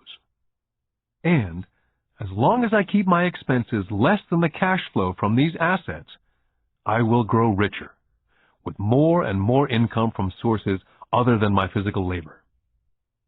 As this reinvestment continues, I am well on my way to being rich. The actual definition of rich is in the eye of the beholder. You can never be too rich. Just remember this simple observation. The rich buy assets, the poor only have expenses. The middle class buys liabilities they think are assets. So how do I start minding my own business? What's the answer? Listen to the founder of McDonald's. Lesson 3. Mind your own business. In 1974, Ray Kroc, the founder of McDonald's, was asked to speak at the MBA class at the University of Texas at Austin. A dear friend of mine, Keith Cunningham, was a student in that MBA class. After a powerful and inspiring talk, the class adjourned, and the students asked Ray if he would join them at their favorite hangout to have a few beers. Ray graciously accepted. "What business am I in?" Ray asked, once the group had all their beers in hand. Everyone laughed, said Keith. Most of the MBA students thought Ray was just fooling around. No one answered, so Ray asked the question again. "What business do you think I'm in?" The students laughed again. And finally, one brave soul yelled out, "Ray, who in the world does not know that you're in the hamburger business?" Ray chuckled. "That's what I thought you'd say." He paused, and then quickly said, "Ladies and gentlemen, I'm not in the hamburger business. My business is real estate." McDonald's today is the largest single owner of real estate in the world, owning even more than the Catholic Church. Today, McDonald's owns some of the most valuable intersections and street corners in America, as well as in other parts of the world. Keith said it was one of the most important lessons in his life.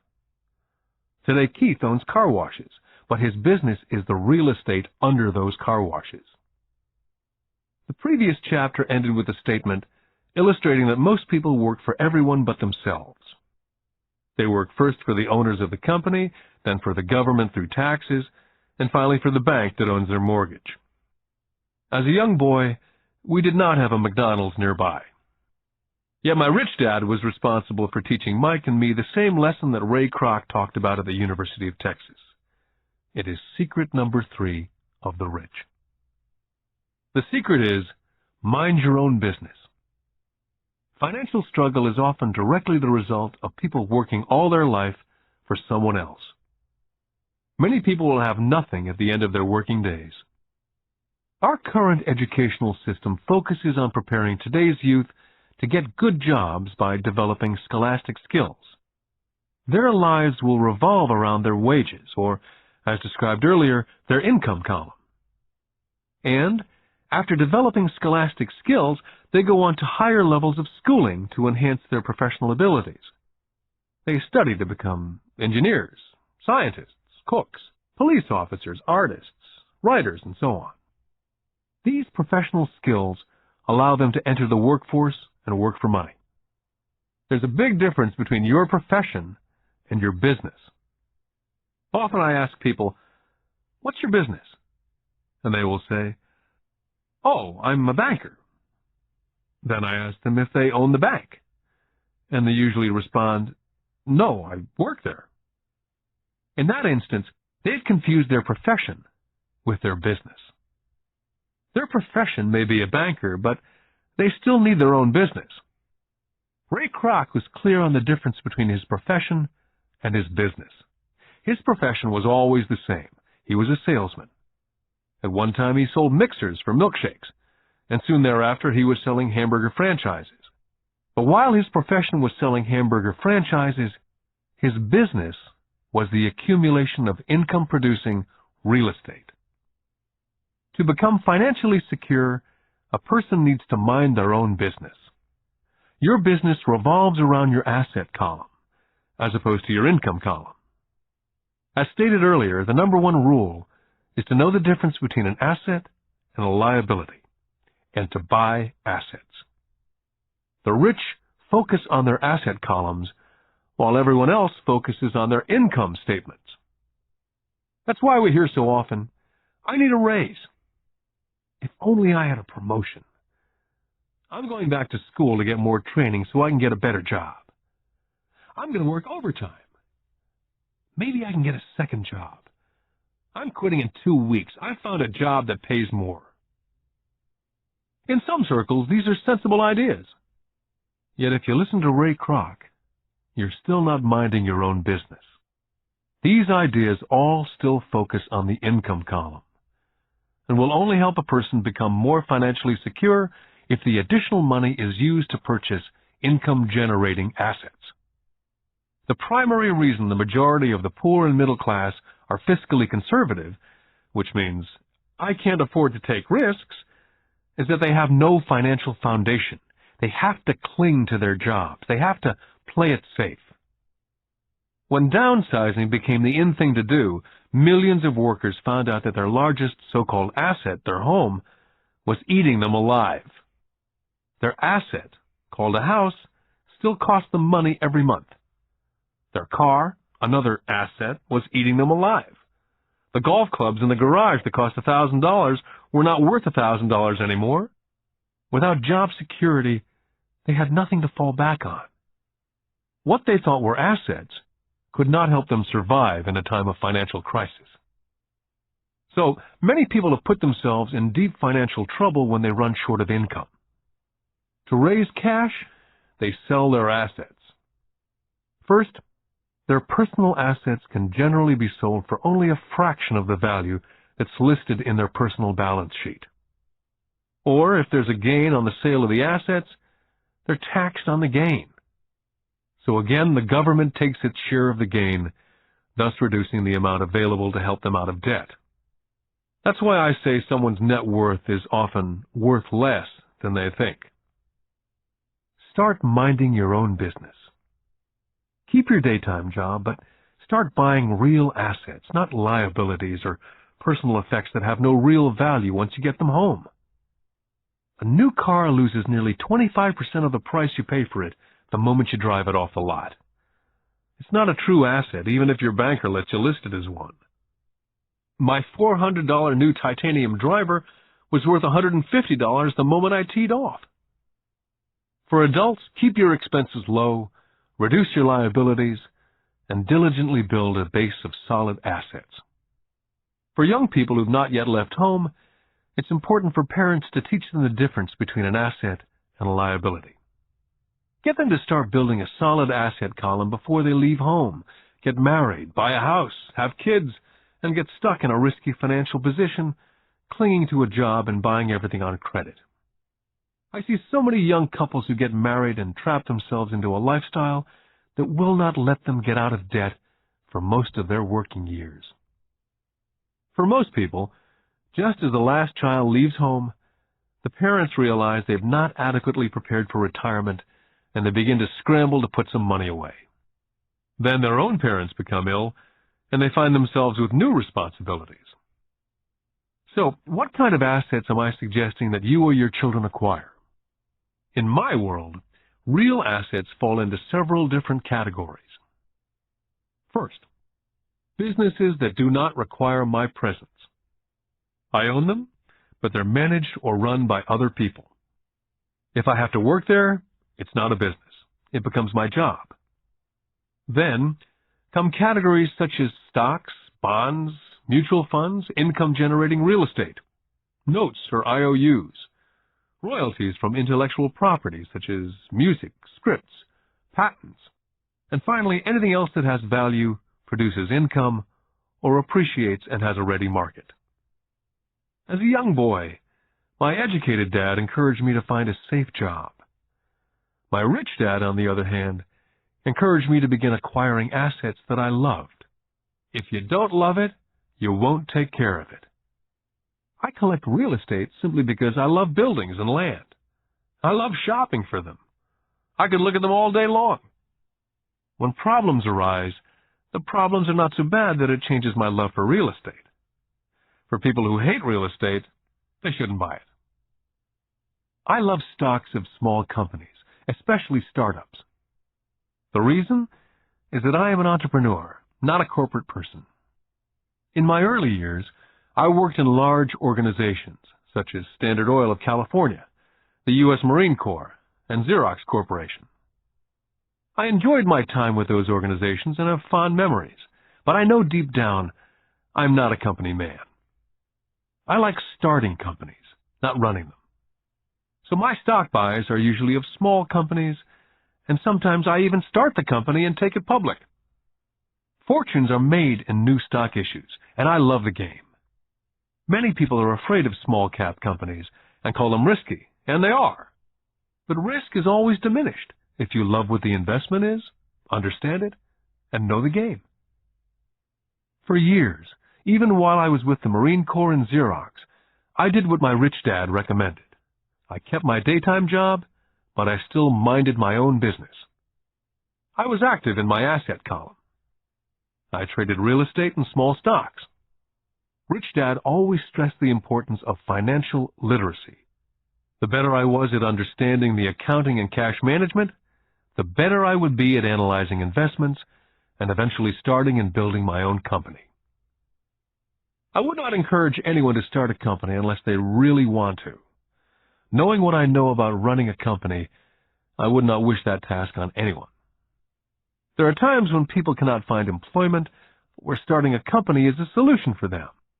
The odds are against success. 9 out of 10 companies fail in 5 years. Of those that survive the first 5 years, 9 out of every 10 of those eventually fail as well. So only if you really have the desire to own your own company do I recommend it. Otherwise, keep your daytime job and mind your own business. When I say mind your own business, I mean to build and keep your asset column strong. Once a dollar goes into it, never let it come out. Think of it this way. Once a dollar goes into your asset column, it becomes your employee. The best thing about money is that it works 24 hours a day and can work for generations. Keep your daytime job, be a great hard-working employee, but keep building that asset column. As your cash flow grows, you can buy some luxuries. An important distinction is that rich people buy luxuries last, while the poor and middle class tend to buy luxuries first. The poor and middle class often buy luxury items such as big houses, diamonds, furs, jewelry, or boats because they want to look rich. They look rich, but in reality they just get deeper in debt on credit. The old money people, the long-term rich, built their asset column first. Then the income generated from the asset column bought their luxuries. The poor and middle class buy luxuries with their own sweat, blood, and children's inheritance. A true luxury is a reward for investing in and developing a real asset. For example, when my wife and I had extra money coming from our apartment houses, she went out and bought her Mercedes. It didn't take any extra work or risk on her part because the apartment house bought the car. She did, however, have to wait for it for 4 years while the real estate investment portfolio grew and finally began throwing off enough extra cash flow to pay for the car. But the luxury, the Mercedes, was a true reward because she had proved she knew how to grow her asset column. That car now means a lot more to her than simply another pretty car. It means she used her financial intelligence to afford it.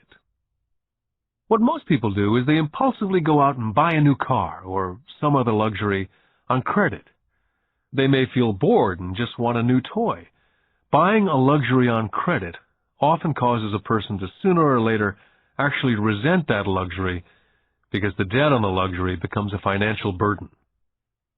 After you've taken the time and invested in and built your own business, you're now ready to add the magic touch, the biggest secret of the rich. The secret that puts the rich way ahead of the pack. The reward at the end of the road for diligently taking the time to mind your own business. Lesson 4. The history of taxes and the power of corporations. I remember in school being told the story of Robin Hood and his merry men. My school teacher thought it was a wonderful story of a romantic hero, a Kevin Costner type, who robbed from the rich and gave to the poor. My rich dad did not see Robin Hood as a hero. He called Robin Hood a crook. Robin Hood may be long gone, but his followers live on. How often I still hear people say, "Why don't the rich pay for it?" Or, "The rich should pay more in taxes and give it to the poor." It's this idea of Robin Hood, or taking from the rich to give to the poor, that has caused the most pain for the poor and the middle class. The reason the middle class is so heavily taxed is because of the Robin Hood ideal. The real reality is that the rich are not taxed. It's the middle class who pays for the poor, especially the educated upper-income middle class.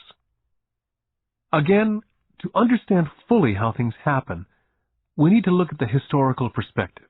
We need to look at the history of taxes.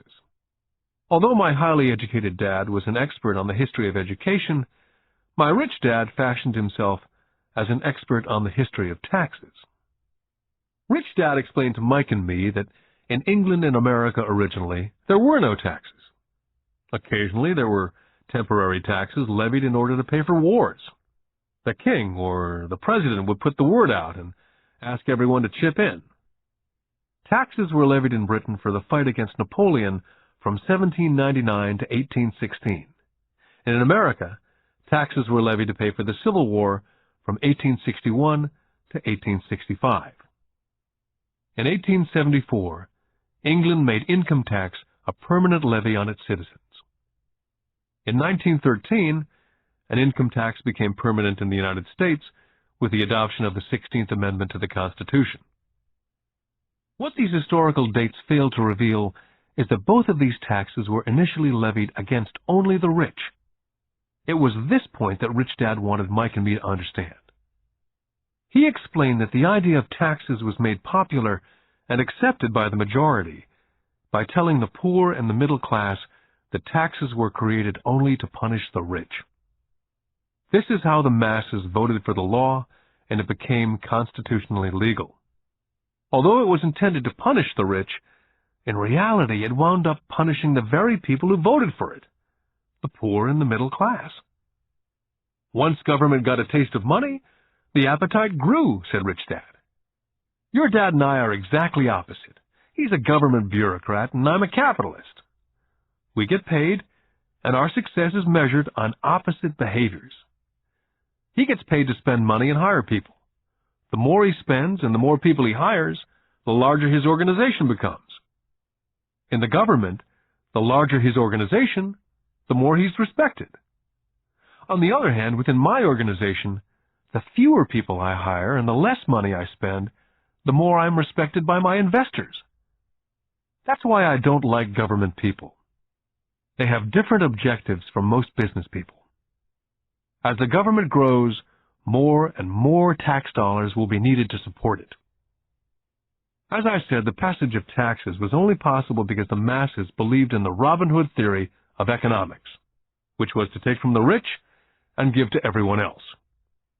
The problem was that the government's appetite for money was so great that taxes soon needed to be levied on the middle class, and from there it kept trickling down. The rich, on the other hand, saw an opportunity. They did not play by the same set of rules. As I've stated, the rich already knew about corporations, which became popular in the days of sailing ships. The rich created the corporation as a vehicle to limit their risk to the assets of each voyage. The rich put their money into a corporation to finance the voyage. The corporation would then hire a crew to sail to the New World to look for treasures. If the ship was lost, The crew lost their lives, but the loss to the rich would be limited only to the money they invested for that particular voyage. It's the knowledge of the power of the legal structure of the corporation that really gives the rich a vast advantage over the poor and the middle class. Having two fathers teaching me, one a socialist and the other a capitalist, I quickly began to realize that the philosophy of the capitalist made more financial sense to me. It seemed to me that the socialists ultimately penalized themselves due to their lack of financial education. No matter what the take-from-the-rich crowd came up with, the rich always found a way to outsmart them. That is how taxes were eventually levied on the middle class. The rich outsmarted the intellectuals solely because they understood the power of money, a subject not taught in schools. How did the rich outsmart the intellectuals? Once the take-from-the-rich tax was passed, cash started flowing into government coffers. Initially, people were happy. Money was handed out to government workers and the rich. It went to government workers in the form of jobs and pensions. It went to the rich via their factories receiving government contracts. The government became a large pool of money, but the problem was the fiscal management of that money. There really is no recirculation. In other words, the government policy, if you were a government bureaucrat, was to avoid having excess money. If you failed to spend your allotted funding, you risked losing it in the next budget. You'd certainly not be recognized for being efficient.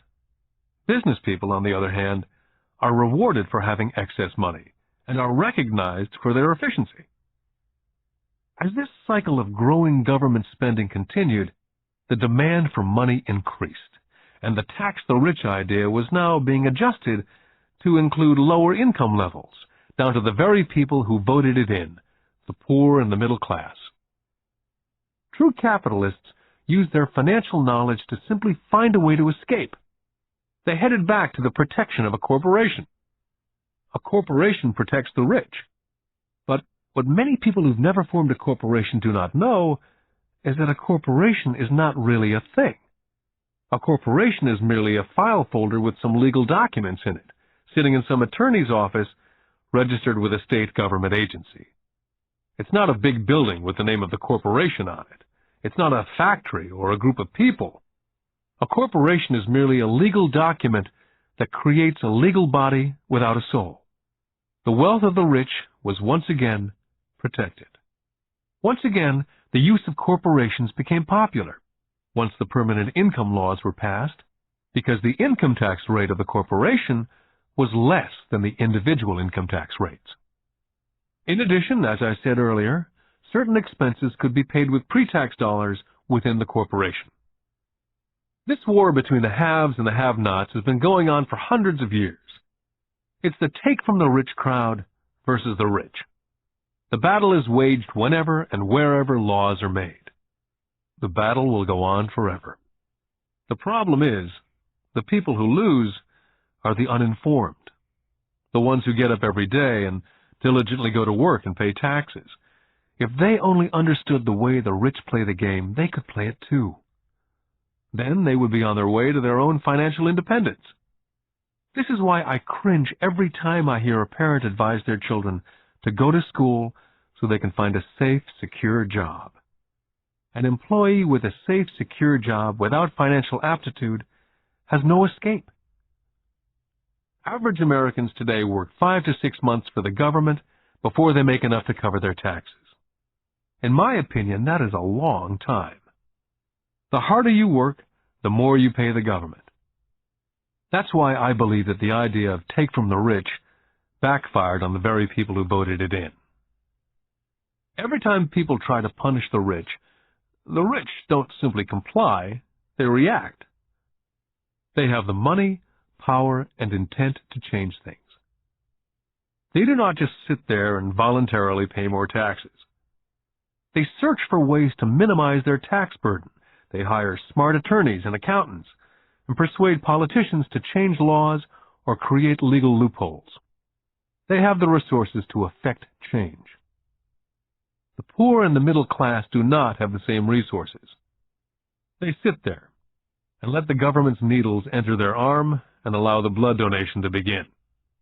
Today, I'm constantly shocked at the number of people who pay more taxes or take fewer deductions simply because they are afraid of the government.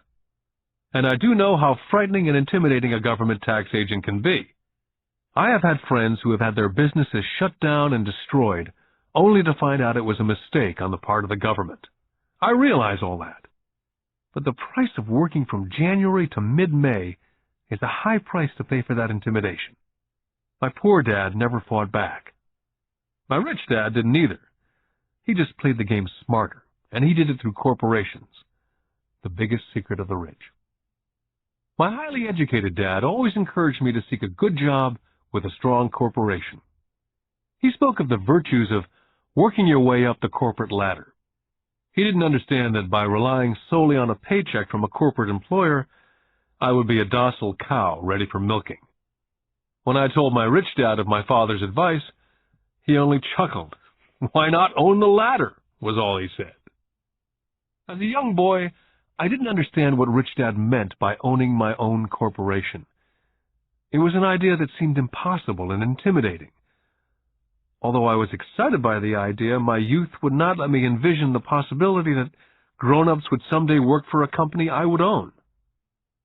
The point is, if not for my rich dad, I would have probably followed my educated dad's advice. It was merely the occasional reminder of my rich dad that kept the idea of owning my own corporation alive and kept me on a different path. By the time I was 15 or 16, I knew I was not going to continue down the path my educated dad was recommending. I did not know how I was going to do it, but I was determined not to head in the direction most of my classmates were heading. That decision changed my life. It was not until I was in my mid-20s that my rich dad's advice began to make more sense. I was just out of the Marine Corps and working for Xerox. I was making a lot of money, but every time I looked at my paycheck, I was always disappointed. The deductions were so large, and the more I worked, the greater the deductions. As I became more successful, my bosses talked about promotions and raises. It was flattering, but I could hear my rich dad asking me in my ear, "Who are you working for? Who are you making rich?" In 1974, while still an employee for Xerox, I formed my first corporation and began minding my own business. There were already a few assets in my asset column, but now I was determined to focus on making it bigger. Those paychecks with all the deductions made all the years of my rich dad's advice make total sense. I could see the future if I followed my educated dad's advice. Many employers feel that advising their workers to mind their own business is bad for business. I'm sure it can be for certain individuals, but for me, focusing on my own business, developing assets, made me a better employee. I now had a purpose. I came in early and worked diligently, amassing as much money as possible so I could begin investing in real estate. Hawaii was just set to boom, and there were fortunes to be made. The more I realized we were in the beginning stages of a boom, the more Xerox machines I sold. The more I sold, the more money I made, and of course, the more deductions there were from my paycheck. It was inspiring. I wanted out of the trap of being an employee so badly that I worked harder, not less. By 1978, I was consistently one of the top 5 salespeople in sales, often number 1. I badly wanted out of the rat race. In less than 3 years, I was making more in my own little corporation, which was a real estate holding company, than I was making at Xerox. And the money I was making in my asset column in my own corporation was money working for me, not me pounding on doors selling copiers. My rich dad's advice made much more sense. Soon the cash flow from my properties was so strong that my company bought me my first Porsche. My fellow Xerox salespeople thought I was spending my commissions. I wasn't. I was investing my commissions in assets. My money was working hard to make more money. Each dollar in my asset column was a great employee, working hard to make more employees and buy the boss a new Porsche with before-tax dollars. I began to work harder for Xerox. The plan was working, and my Porsche was the proof. By using the lessons I learned from my rich dad, I was able to get out of the proverbial rat race of being an employee at an early age. It was made possible because of the strong financial knowledge I'd acquired through these lessons. Without this financial knowledge, which I call my financial IQ, my road to financial independence would have been much more difficult. I now teach others through financial seminars in the hope that I may share my knowledge with them. Whenever I do my talks, I remind people that financial IQ is made up of knowledge from 4 broad areas of expertise. The first area is accounting, what I call financial literacy, a vital skill if you want to build an empire. The more money you're responsible for, the more accuracy is required, or the house comes tumbling down. This is the left brain side, or the details. Financial literacy is the ability to read and understand financial statements. This ability allows you to identify the strengths and weaknesses of any business. The second is investing, what I call the science of money-making money. This involves strategies and formulas. This is the right brain side, or the creative side. Next, you must obtain expertise in understanding markets, the science of supply and demand. There's a need to know the technical aspects of the market, which is emotion-driven. The Tickle Me Elmo doll during Christmas 1996 is a case of technical or emotion-driven market. The other market factor is the fundamental or the economic sense of an investment. Does an investment make sense, or does it not make sense based on the current market conditions? Finally, you must understand the law. For instance, utilizing a corporation wrapped around the technical skills of accounting, investing, and markets can aid explosive growth. An individual with the knowledge of the tax advantages and protection provided by a corporation can get rich so much faster than someone who's an employee or a small business sole proprietor. It's like the difference between someone walking and someone flying. The difference is profound when it comes to long-term wealth. A corporation can do so many things that an individual cannot, like pay for expenses before it pays taxes. That is a whole area of expertise that is so exciting, but not necessary to get into unless you have sizable assets or a business. Employees earn and get taxed, and they try to live on what's left. A corporation earns, spends everything it can, and is taxed on anything that's left. It's one of the biggest legal tax loopholes that the rich use. They're easy to set up and are not expensive if you own investments that are producing good cash flow. For example, by owning your own corporation, car payments, insurance, repairs are company expenses.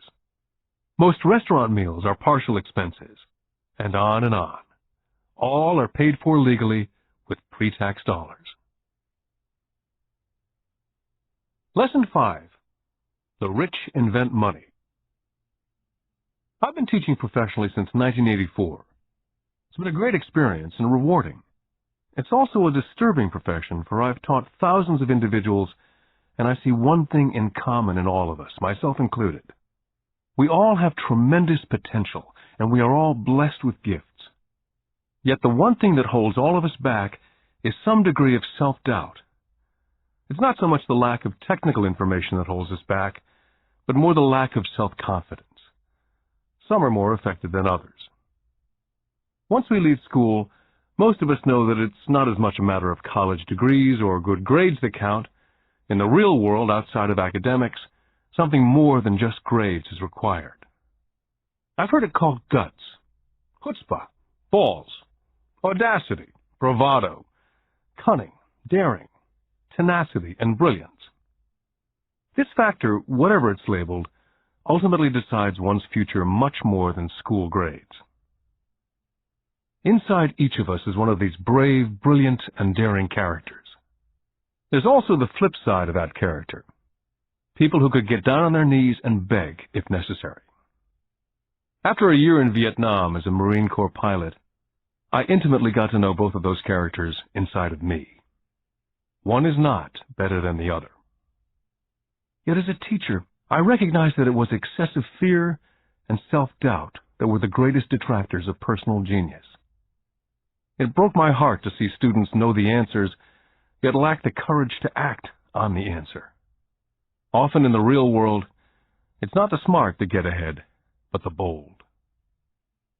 In my personal experience, your financial genius requires both technical knowledge as well as courage. If fear is too strong, the genius is suppressed. In my classes, I strongly urge students to learn to take risks, to be bold, to let their genius convert that fear into power and brilliance. It works for some and just terrifies others. I've come to realize that for most people, when it comes to the subject of money, they would rather play it safe. I've had to field questions such as, why take risks? Why should I bother developing my financial IQ? Why should I become financially literate? And I answer, just to have more options. There are huge changes up ahead. There will be 100 people like Bill Gates and hugely successful companies like Microsoft created every year, all over the world. And there also will be many more bankruptcies, layoffs, and downsizing. So why bother developing your financial IQ? Because if you do, you will prosper greatly. And if you don't, this period of time will be a frightening one. Land was wealth 300 years ago. So the person who owned the land owned the wealth. Then it was factories and production. And America rose to dominance. The industrialist owned the wealth. Today, it's information. And the person who has the most timely information owns the wealth. The problem is, information flies all around the world at the speed of light. The new wealth cannot be contained by boundaries and borders as lands and factories were. The changes will be faster and more dramatic. There will be a dramatic increase in the number of new multimillionaires. There also will be those who are left behind. Today I find so many people struggling, often working harder, simply because they cling to old ideas. They want things to be the way they were. They resist change. I know people who are losing their jobs or their houses, and they blame technology or the economy or their boss. Sadly, they fail to realize that they might be the problem. Old ideas are their biggest liability. It's a liability simply because they fail to realize that while that idea or way of doing something was an asset yesterday, yesterday is gone. One afternoon I was teaching investing using a game I'd invented, cash flow, as a teaching tool. A friend had brought someone along to attend the class. This friend of a friend was recently divorced, had been badly burned in the divorce settlement, and was now searching for some answers. Her friend thought the class might help. The game was designed to help people learn how money works. In playing the game, they learn about the interaction of the income statement with the balance sheet. They learn how cash flows between the two, and how the road to wealth is through striving to increase your monthly cash flow from the asset column to the point that it exceeds your monthly expenses. Once you accomplish this, you're able to get out of the rat race and onto the fast track. As I've said, some people hate the game, some love it, and others miss the point. This woman missed a valuable opportunity to learn something. In the opening round, she drew a doodad card with the boat on it. At first she was happy. Oh, I've got the boat! Then, as her friend tried to explain how the numbers worked on her income statement and balance sheet, she got frustrated because she had never liked math. The rest of her table waited while her friend continued explaining the relationship between the income statement, balance sheet, and monthly cash flow. Suddenly, when she realized how the numbers worked, it dawned on her that her boat was eating her alive. Later on in the game, she was also downsized and had a child. It was a horrible game for her. After the class, her friend came by and told me that she was upset. She'd come to the class to learn about investing and did not like the idea that it took so long to play a silly game. Her friend attempted to tell her to look within herself, to see if it reflected on herself in any way. With that suggestion, The woman demanded her money back. She said that the very idea that a game could be a reflection of her was ridiculous. Her money was promptly refunded, and she left. Since 1984, I have made millions simply by doing what the school system does not. In school, most teachers lecture. I hated lectures as a student. I was soon bored, and my mind would drift. In 1984, I began teaching via games and simulations. I always encouraged adult students to look at games as reflecting back to what they know and what they needed to learn. Most importantly, a game reflects back on one's behavior. It's an instant feedback system. Instead of the teacher lecturing you, the game is feeding back a personalized lecture, custom-made just for you. The friend of the woman who left later called to give me an update.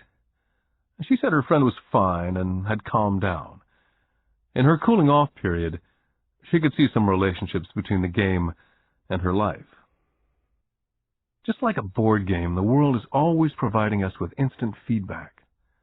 We could learn a lot if we tuned in more. One day, not long ago, I complained to my wife that the cleaners must have shrunk my pants. My wife gently smiled and poked me in the stomach to inform me that the pants had not shrunk. Something else had expanded. Me. The game Cash Flow was designed to give every player personal feedback. The purpose is to give you options. If you draw the boat card and it puts you into debt, the question is, now what can you do? How many different financial options can you come up with? That's the purpose of the game. To teach players to think and create new and various financial options. I've watched this game played by more than 1,000 people. The people who get out of the rat race in the game the quickest are the people who understand numbers and have creative financial minds. They recognize different financial options. People who take the longest are people who aren't familiar with numbers and often do not understand the power of investing. Rich people are often creative and take calculated risks. There have been people playing Cash Flow who gain lots of money in the game, but they don't know what to do with it. Most of them have not been financially successful in real life either. Everyone else seems to be getting ahead of them, even though they have money. And that's true in real life. There are a lot of people who have a lot of money and do not get ahead financially. Limiting your options is the same as hanging on to old ideas. I have a friend from high school who now works at 3 jobs. 20 years ago, he was the richest of all my classmates. When the local sugar plantation closed, the company he worked for went down with the plantation. In his mind, he had the one option, and that was the old option: work hard. The problem was, he couldn't find an equivalent job that recognized his seniority in the old company. As a result, he's overqualified for the jobs he currently has, so his salary is lower. He now works 3 jobs to earn enough to survive. I've watched people playing Cash Flow complaining that the right opportunity cards are not coming their way, so they sit there. I know people who do that in real life. They wait for the right opportunity. I've watched people get the right opportunity card and then not have enough money. Then they complain they would have gotten out of the rat race if they'd had more money. So they sit there. I know people in real life who do that also. They see all the great deals, but they have no money. And I have people pull a great opportunity card, read it out loud, and have no idea that it's a great opportunity. They have the money, the time is right, they have the card, but they can't see the opportunity staring at them. They fail to see how it fits into their financial plan for escaping the rat race.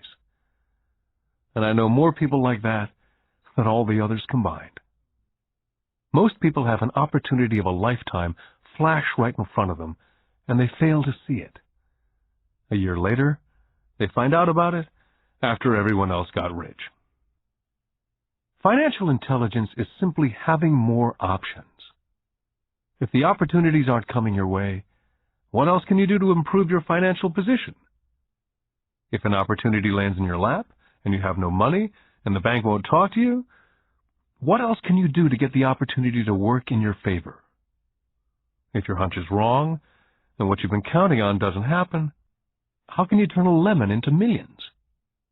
That is financial intelligence. It's not so much what happens, but how many different financial solutions you can think of to turn a lemon into millions. It's how creative you are in solving financial problems. Most people only know one solution: work hard, save, and borrow. So why would you want to increase your financial intelligence? Because you want to be the kind of person who creates your own luck. You can take whatever happens and make it better. Few people realize that luck is created, just as money is. And if you want to be luckier and create money instead of working hard, then your financial intelligence is important. If you're the kind of person who's waiting for the right thing to happen, you might wait for a long time. It's like waiting for all the traffic lights to be green for 5 miles before starting the trip. As young boys, Mike and I were constantly told by my rich dad that money is not real. Rich Dad occasionally reminded us of how close we came to the secret of money on that first day we got together and began making money out of plaster of Paris. The poor and middle class work for money, he would say. The rich make money. The more real you think money is, the harder you will work for it. If you can grasp the idea that money is not real, you will grow richer faster. What is it? Was a question Mike and I often came back with. What is money if it's not real? What we agree it is, was all Rich Dad would say. The single most powerful asset we all have is our mind. If it's trained well, it can create enormous wealth in what seems to be an instant. I'll give you a simple example of creating money. In the early 1990s, the economy of Phoenix was horrible.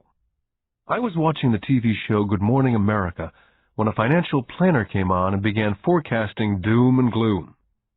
His advice was to save money. Put $100 away every month, he said, and in 40 years you will be a multimillionaire. Well, putting money away every month is a sound idea. It is one option, the option most people subscribe to. The problem is this: it blinds the person from what's really going on.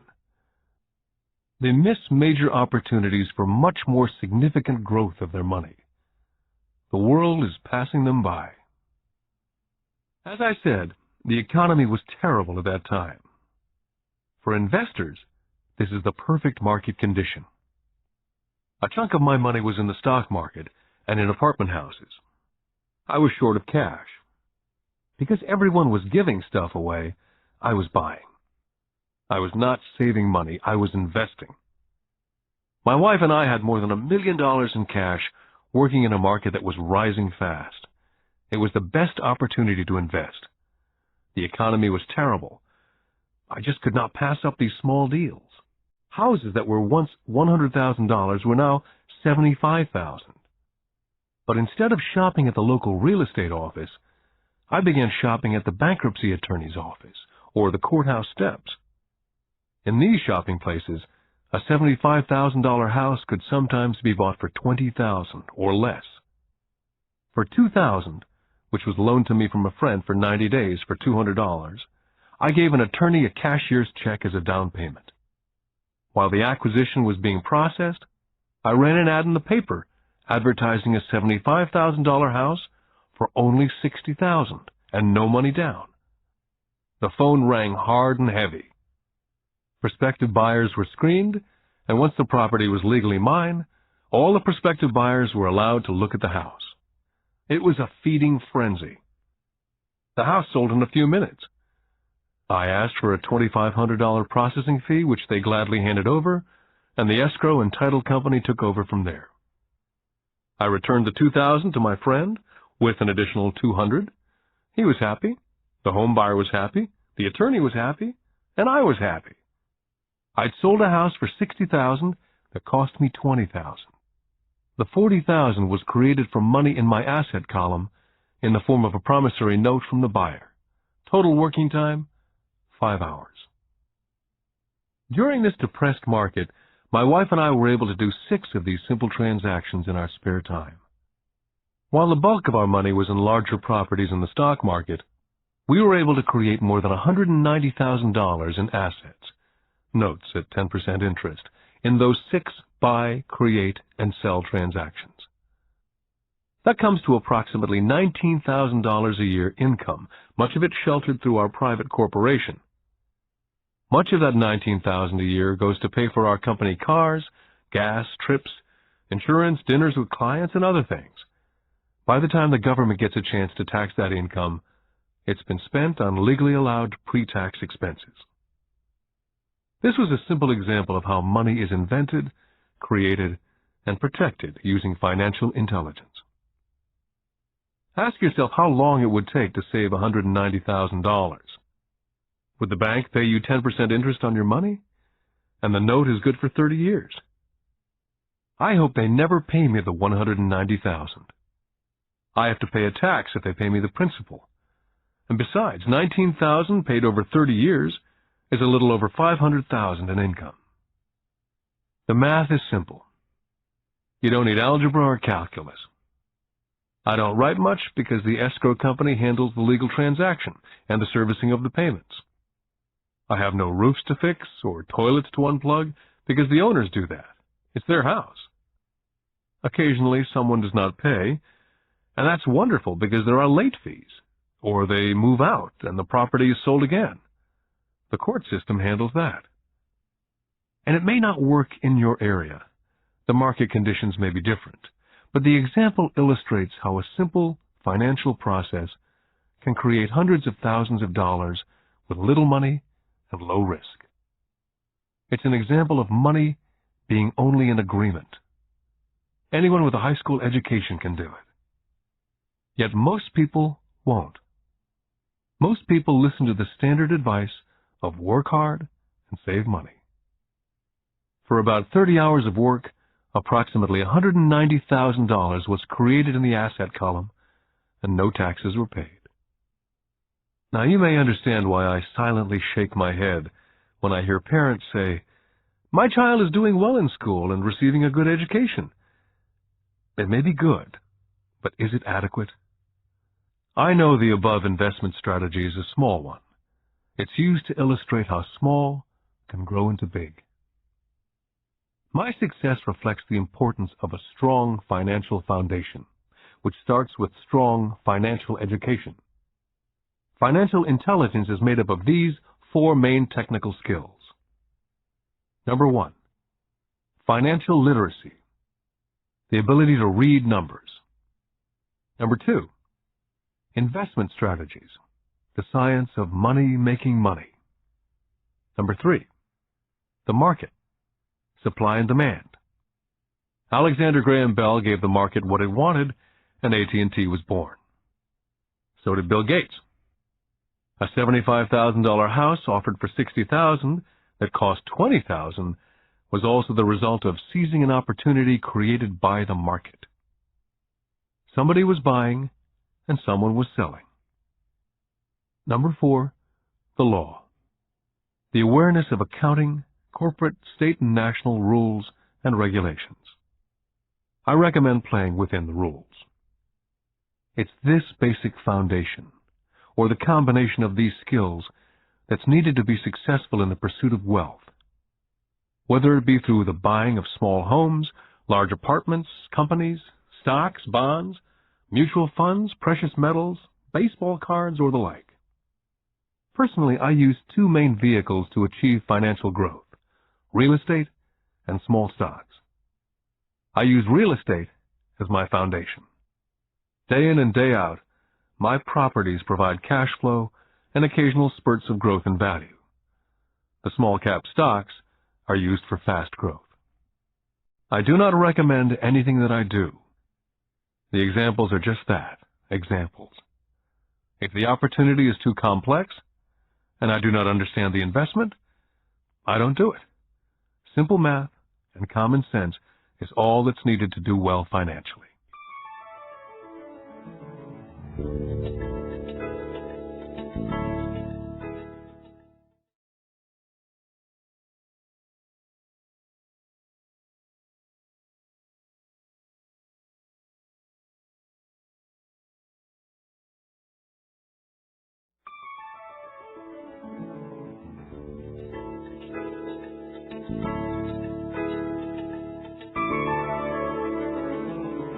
Lesson 6. Work to learn. Don't work for money. In 1995, I granted an interview with a newspaper in Singapore. The young female reporter was on time, and the interview got underway immediately. We sat in the lobby of a luxurious hotel, sipping coffee and discussing the purpose of my visit to Singapore. I was to share the platform with Zig Ziglar. He was speaking on motivation, and I was speaking on the secrets of the rich. "Someday I'd like to be a best-selling author like you," she said. I'd seen some of the articles she'd written for the paper, and I was impressed. She had a tough, clear style of writing. Her articles held a reader's interest. "You have a great style," I said in reply. "What holds you back from achieving your dream?" "My work doesn't seem to go anywhere," she said quietly. "Everyone says that my novels are excellent, but nothing happens. So I keep my job with the paper. At least it pays the bills." "Do you have any suggestions?" "Yes, I do," I said brightly. "A friend of mine here in Singapore runs a school that trains people to sell. He runs sales training courses for many of the top corporations here in Singapore. And I think attending one of his courses would greatly enhance your career." She stiffened. "Are you saying that I should go to school to learn to sell?" I nodded. "I have a master's degree in English literature. Why would I go to school to learn to be a salesperson? I'm a professional." She was now packing her briefcase forcibly. The interview was over. On the coffee table sat a copy of my first book. I picked it up as well as the notes that she jotted down on her legal pad. "Do you see this?" I said, pointing to her notes. She looked down at her notes. "What?" she said, confused. Again, I pointed deliberately to her notes. On her pad, she'd written, "Robert Kiyosaki, best-selling author." It says best-selling author, not best-writing author. Her eyes widened immediately. "I'm a terrible writer. You're a great writer. I went to sales school. You have a master's degree. Put them together and you get a best-selling author and a best-writing author." Anger flared from her eyes. "I'll never stoop so low as to learn how to sell. People like you have no business writing. I'm a professionally trained writer, and you're a salesman. It's not fair." The rest of her notes were put away, and she hurried out through the large glass doors into the humid Singapore morning. At least she gave me a fair and favorable write-up the next morning. The world is filled with smart, talented, educated, and gifted people. We meet them every day. They're all around us. I'm constantly shocked at how little talented people earn. I heard the other day that less than 5% of Americans earn more than $100,000 a year. I've met brilliant, highly educated people who earn less than $20,000 a year. A business consultant who specializes in the medical trade was telling me how many doctors, dentists, and chiropractors struggle financially. All this time, I thought that when they graduated, the dollars would pour in. It was this business consultant who gave me the phrase, "They are one skill away from great wealth." What this phrase means is that most people need only to learn and master one more skill, and their income would jump exponentially. I have mentioned before that financial intelligence is a synergy of accounting, investing, marketing, and law. Combine these 4 technical skills, and making money with money is easier. When it comes to money, the only skill most people know is to work hard. The classic example of a synergy of skills was that young writer for the newspaper. If she diligently learned the skills of sales and marketing, her income would jump dramatically. If I were her, I would take some courses in advertising copywriting as well as sales. Then instead of working at the newspaper, I would seek a job at an advertising agency. Even if it were a cut in pay, she'd learn how to communicate in shortcuts that are used in successful advertising. She also would spend time learning public relations, an important skill. She would learn how to get millions in free publicity. Then at night and on weekends, she could be writing her great novel. When it was finished, she'd be better able to sell her book. Then in a short while, she could be a best-selling author. When I graduated from the U.S. Merchant Marine Academy in 1969, my educated dad was happy. Standard Oil of California had hired me for its oil tanker fleet. I was a third mate, and the pay was low compared with my classmates, but it was okay for a first real job after college.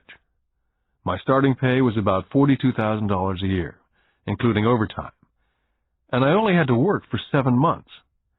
I had 5 months of vacation.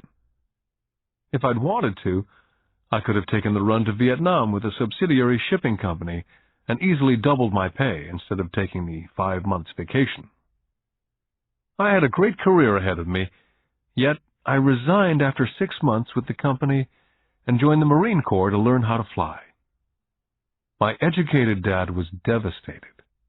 Rich Dad congratulated me.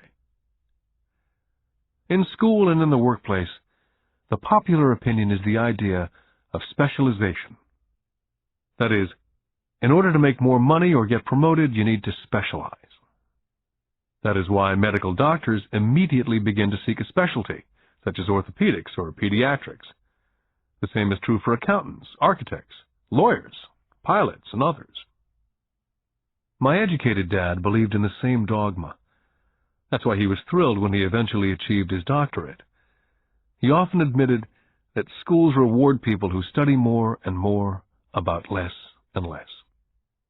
Rich Dad encouraged me to do exactly the opposite. You want to know a little about a lot, was his suggestion. That's why for years I worked in different areas of his companies. For a while I worked in his accounting department. Although I would probably never have been an accountant, he wanted me to learn via osmosis. Rich Dad knew I would pick up jargon and a sense of what's important and what's not. I also worked as a busboy and construction worker, as well as in sales, reservations, and marketing. He was grooming Mike and me. That's why he insisted we sit in on the meetings with his bankers, lawyers, accountants, and brokers. He wanted us to know a little about every aspect of his empire. Educated Dad thought I went to school to learn to be a ship's officer. Rich Dad knew that I went to school to study international trade. So as a student, I made cargo runs navigating large freighters, oil tankers, and passenger ships to the Far East and the South Pacific. Rich Dad emphasized that I stay in the Pacific instead of taking ships to Europe, because he knew that the emerging nations were in Asia, not Europe. While most of my classmates, including Mike, were partying at their fraternity houses, I was studying trade, people, business styles and cultures in Japan, Taiwan, Thailand, Singapore, Hong Kong, Vietnam, Korea, Tahiti, Samoa, and the Philippines. I also was partying, but it was not in any frat house. I grew up rapidly. Educated Dad could not understand why I decided to quit and join the Marine Corps. I told him I wanted to learn to fly, but really I wanted to learn to lead troops. Rich Dad explained to me that the hardest part of running a company is managing people. He'd spent 3 years in the Army. My educated dad was draft exempt. Rich Dad told me of the value of learning to lead men into dangerous situations. Leadership is what you need to learn next, he said. If you're not a good leader, you'll get shot in the back, just like they do in business. Returning from Vietnam in 1973, I resigned my commission, even though I loved flying. I found a job with Xerox Corporation. I joined it for one reason, and it was not for the benefits. I was a shy person, and the thought of selling was the most frightening subject in the world. Xerox is one of the best sales training programs in America. Rich Dad was proud of me. My educated dad was ashamed. Being an intellectual, he thought that salespeople were below him. I worked with Xerox for 4 years, until I overcame my fear of knocking on doors and being rejected. Once I could consistently be in the top 5 in sales, I again resigned and moved on, leaving behind another great career with an excellent company. In 1977, I formed my first company. Rich Dad had groomed Mike and me to take over companies, so I now had to learn to form them and put them together. My first product, the nylon and Velcro wallet, was manufactured in the Far East and shipped to a warehouse in New York, near where I had gone to school. My formal education was complete, and it was time to test my wings. If I failed, I went broke. Rich Dad thought it best to go broke before 30. You still have time to recover, was his advice. On the eve of my 30th birthday, my first shipment left Korea for New York. Today, I still do business internationally, and as my rich dad encouraged me to do, I keep seeking the emerging nations. Today, my investment company invests in South America, Asia, Norway, and Russia. There's an old cliche that goes, JOB is an acronym for just over broke. And unfortunately, I would say that the saying applies to millions of people. Because school does not think financial intelligence is an intelligence, most workers live within their means. They work and they pay bills. There's another horrible management theory that goes, workers work hard enough to not be fired, and owners pay just enough so that workers won't quit. And if you look at the pay scales of most companies, again, I would say there is a degree of truth in that statement. The net result is that most workers never get ahead. They do what they've been taught to do. Get a secure job. Most workers focus on working for pay and benefits that reward them in the short term, but is often disastrous in the long run. Instead, I recommend to young people to seek work for what they will learn more than what they will earn. Look down the road at what skills they want to acquire before choosing a specific profession, and before getting trapped in a rat race. When I speak to adults who want to earn more money, I always recommend the same thing. I suggest taking a long view of their life. Instead of simply working for the money and security, which I admit are important, I suggest they take a second job that will teach them a second skill. Often I recommend joining a network marketing company, also called multi-level marketing, if they want to learn sales skills. Some of these companies have excellent training programs that help people get over their fear of failure and rejection, which are the main reasons people are unsuccessful. Education is more valuable than money in the long run. When I ask the classes I teach, how many of you can cook a better hamburger than McDonald's? Almost all of the students raise their hands. I then ask, so if most of you can cook a better hamburger, how come McDonald's makes more money than you? The answer is obvious. McDonald's is excellent at business systems. The reason so many talented people are poor is because they focus on building a better hamburger and know little to nothing about business systems.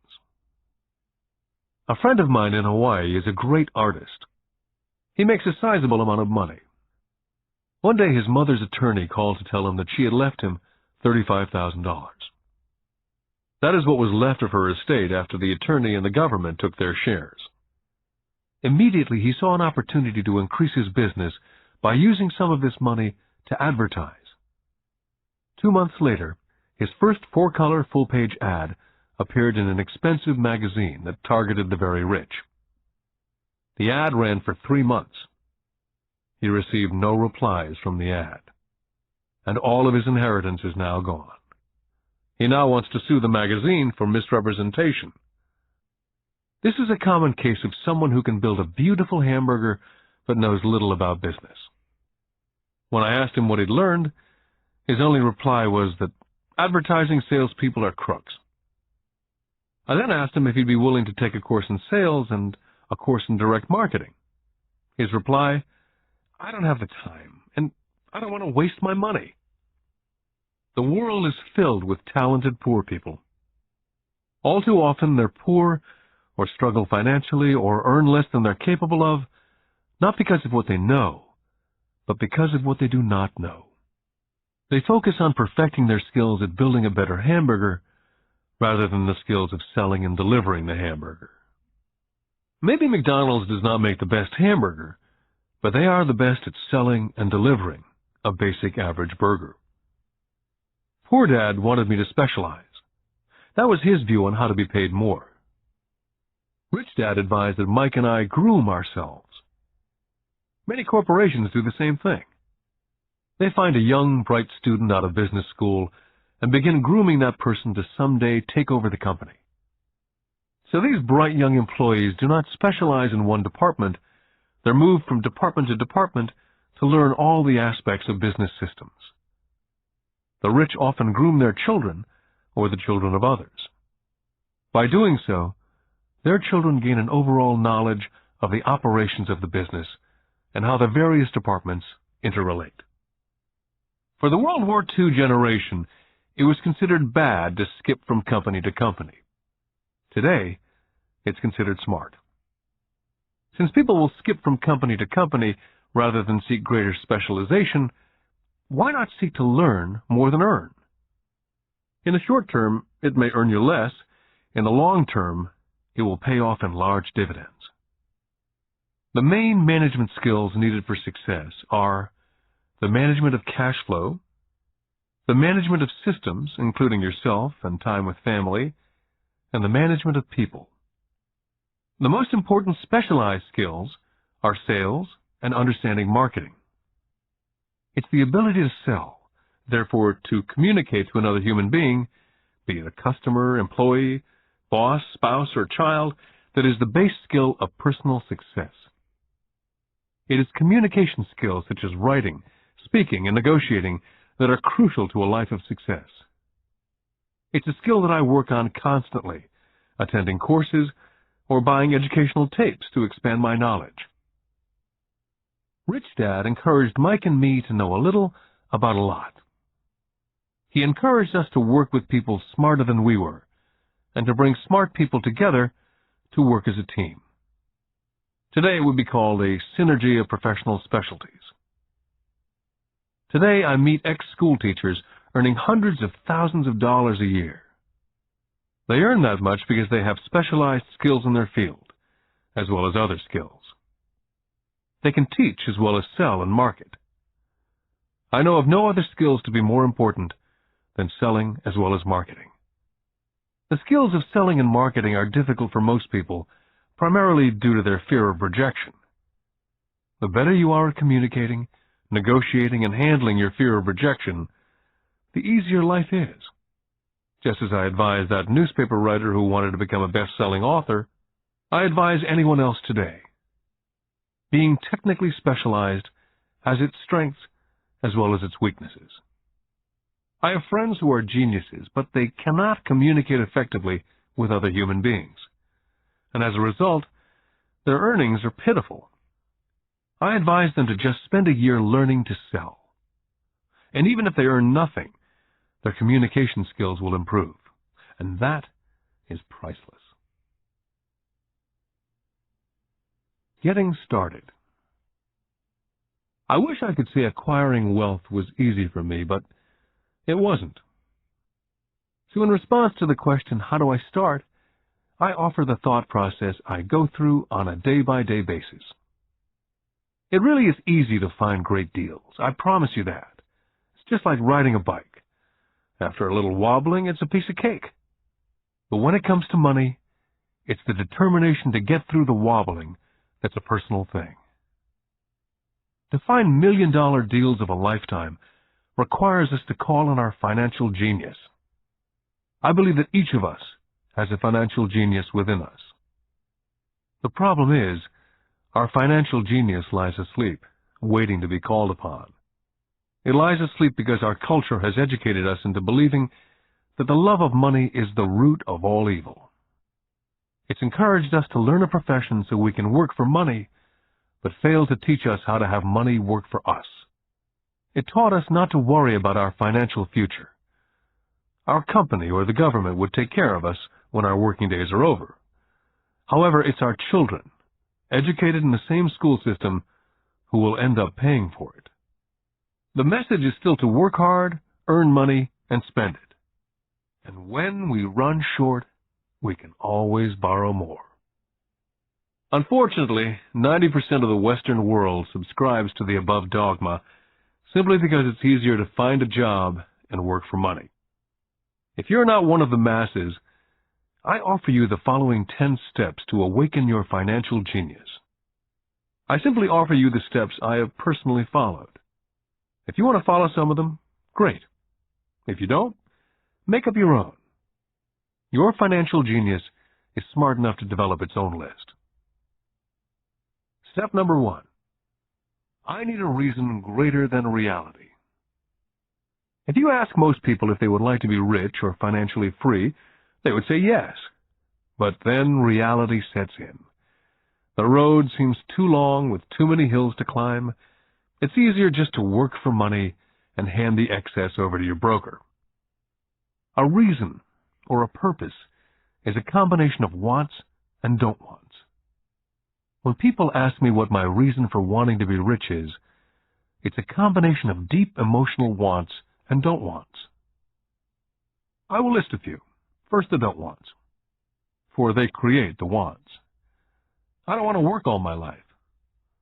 I don't want what my parents aspired for, which was job security and a house in the suburbs.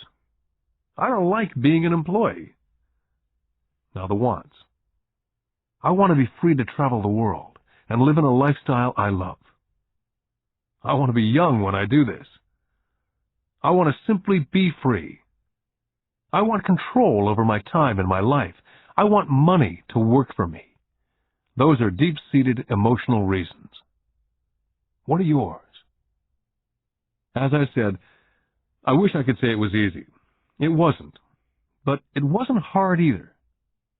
But without a strong reason or purpose, anything in life is hard. Step number 2. I choose daily. The power of choice. That is the main reason people want to live in a free country. We want the power to choose. Financially, with every dollar we get in our hands, we hold the power to choose our future to be rich, poor, or middle class. Our spending habits reflect who we are. Poor people simply have poor spending habits. Most people choose not to be rich.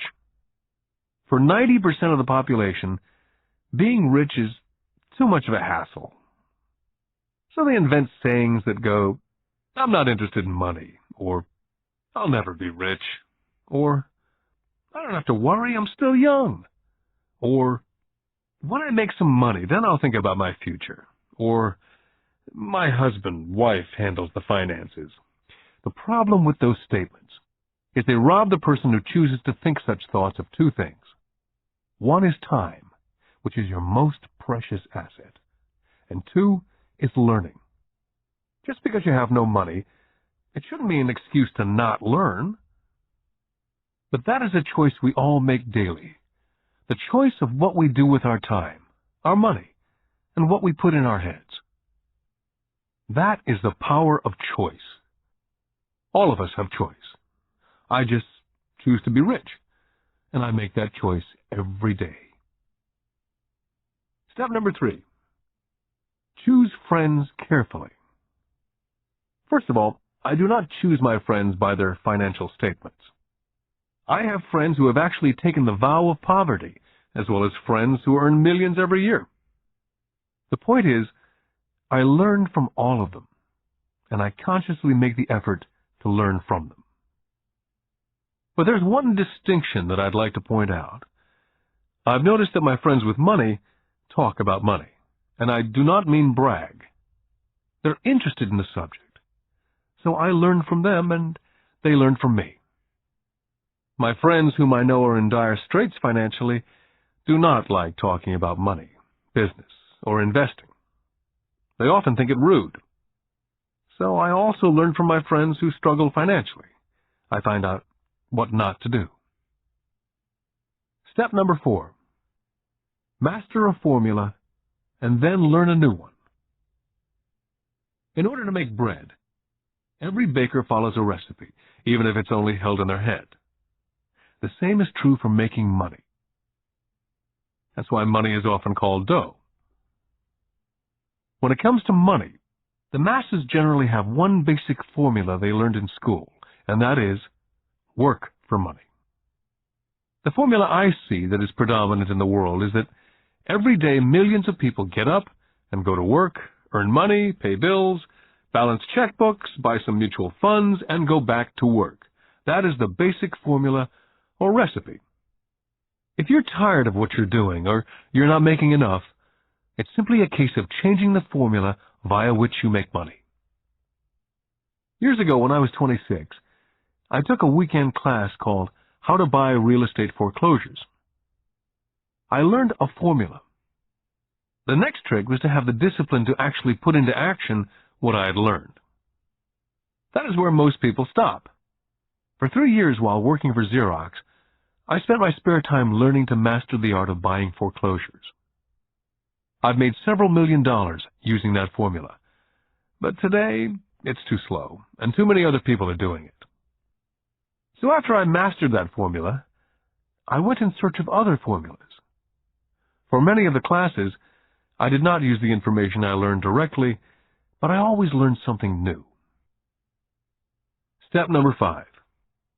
Pay yourself first. The power of self-discipline.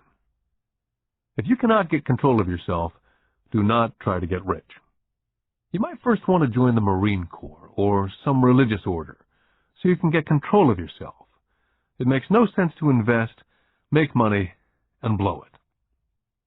It's the lack of self-discipline that causes most lottery winners to go broke soon after winning millions. It's the lack of self-discipline that causes people who get a raise to immediately go out and buy a new car or take a cruise. It's difficult to say which of the 10 steps is the most important, but of all the steps, this step is probably the most difficult to master if it's not already a part of your makeup. I would venture to say that it's the lack of personal self-discipline that is the number one delineating factor between the rich, poor, and middle class. I do not take the saying, pay yourself first, lightly. The Richest Man in Babylon by George Clason is where the statement, pay yourself first, comes from. Millions of copies have been sold. But while millions of people freely repeat that powerful statement, few follow the advice. For those who do follow it, their financial statement, income statement, and balance sheet shows income flowing into assets and assets supplying income. Each month, these people allocate money to their asset column before they pay their monthly expenses. Although millions of people have read Clason's book and understand the words pay yourself first, in reality they pay themselves last. Now I can hear the howls from those of you who sincerely believe in paying your bills first. And I can hear all the responsible people who pay their bills on time. I'm not saying be irresponsible and not pay your bills. All I'm saying is do what the program says, which is pay yourself first. The reason I don't have high credit card debt and doodad debt is because I want to pay myself first. Although I pay my bills last, I am financially astute enough to not get into a tough financial situation. To ensure paying yourself first, don't get into large debt positions that you have to pay for. Keep your expenses low. Build up assets first. Then, buy the big house or a nice car. Being stuck in the rat race is not intelligent. And when you come up short, let the pressure build and don't dip into your savings or investments. Use the pressure to inspire your financial genius to come up with new ways of making more money and then pay your bills. You will have increased your ability to make more money as well as your financial intelligence. Step number 6. Pay your brokers well. I often see people posting a sign in front of their house that says, for sale by owner. Or I see on TV today many people claiming to be discount brokers. My rich dad taught me to take the opposite tack. He believed in paying professionals well, and I have adopted that policy also. Today I have expensive attorneys, accountants, real estate brokers, and stockbrokers. Why? Because if, and I do mean if, the people are professionals, Their services should make you money. And the more money they make, the more money I make. We live in an information age. Information is priceless. A good broker should provide you with information as well as take the time to educate you as to its meaning. Step number 7. Be an Indian giver. This is the power of getting something for nothing. When the first white settlers came to America, they were taken aback by a cultural practice some American Indians had. For example, if a settler was cold, the Indian would give the person a blanket. Mistaking it for a gift, the settler was often offended when the Indian asked for it back. The Indians also got upset when they realized the settlers did not want to give it back. That is where the term Indian giver came from. A simple cultural misunderstanding. In the world of the asset column, being an Indian giver is vital to wealth. The sophisticated investor's first question is, how fast do I get my money back? They also want to know what they get for free, also called a piece of the action. That is why the ROI, or return of and on investment, is so important. Frequently, my broker will call me and recommend I move a sizable amount of money into the stock of a company that he feels is just about to make a move that will add value to the stock, like announcing a new product. I will move my money in for a week to a month while the stock moves up. Then I pull my initial dollar amount out and stop worrying about the fluctuations of the market because my initial money is back and ready to work on another asset. So my money goes in and then it comes out, and I own an asset that was technically free. Step number 8. Assets buy luxuries. As I said in the section, pay yourself first. If a person cannot master the power of self-discipline, it's best not to try to get rich. For while the process of developing cash flow from an asset column in theory is easy, it's the mental fortitude of directing money that's hard. Due to external temptations, it's much easier in today's consumer world to simply blow it out of the expense column. Because of weak mental fortitude, that money flows into the paths of least resistance. That is the cause of poverty and financial struggle.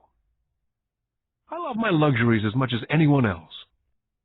The difference is, some people buy their luxuries on credit. It's the keep up with the Joneses trap.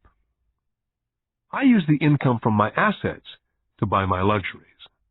When I wanted to buy a Porsche, the easy road would have been to call my banker and get a loan.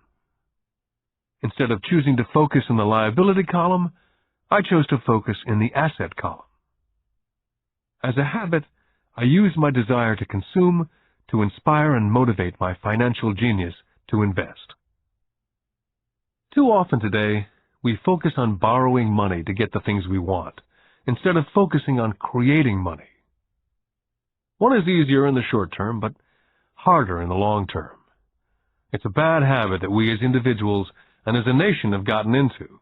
Remember, the easy road often becomes hard, and the hard road often becomes easy. The earlier you can train yourself and those you love to be masters of money, the better. Money is a powerful force. Unfortunately, people use the power of money against them. If your financial intelligence is low, money will run all over you. It will be smarter than you. If money is smarter than you, you will work for it all your life. Step number 9. The need for heroes. When I was a kid, I greatly admired Willie Mays, Hank Aaron, Yogi Berra. They were my heroes. As a kid playing Little League, I wanted to be just like them. I treasured their baseball cards. I wanted to know everything about them. I knew the stats, the RBI, the ERAs, their batting averages, how much they got paid, and how they came up from the minors. I wanted to know everything because I wanted to be just like them. Every time, as a 9 or 10-year-old kid, when I stepped up to bat or played first base or catcher, it wasn't me. I was Yogi or Hank. It's one of the most powerful ways we learn that we often lose as adults. We lose our heroes. We lose our naivete. I have new heroes as I grow older. I have golf heroes such as Peter Jacobsen, Fred Couples, and Tiger Woods. I copy their swings and do my best to read everything I can about them.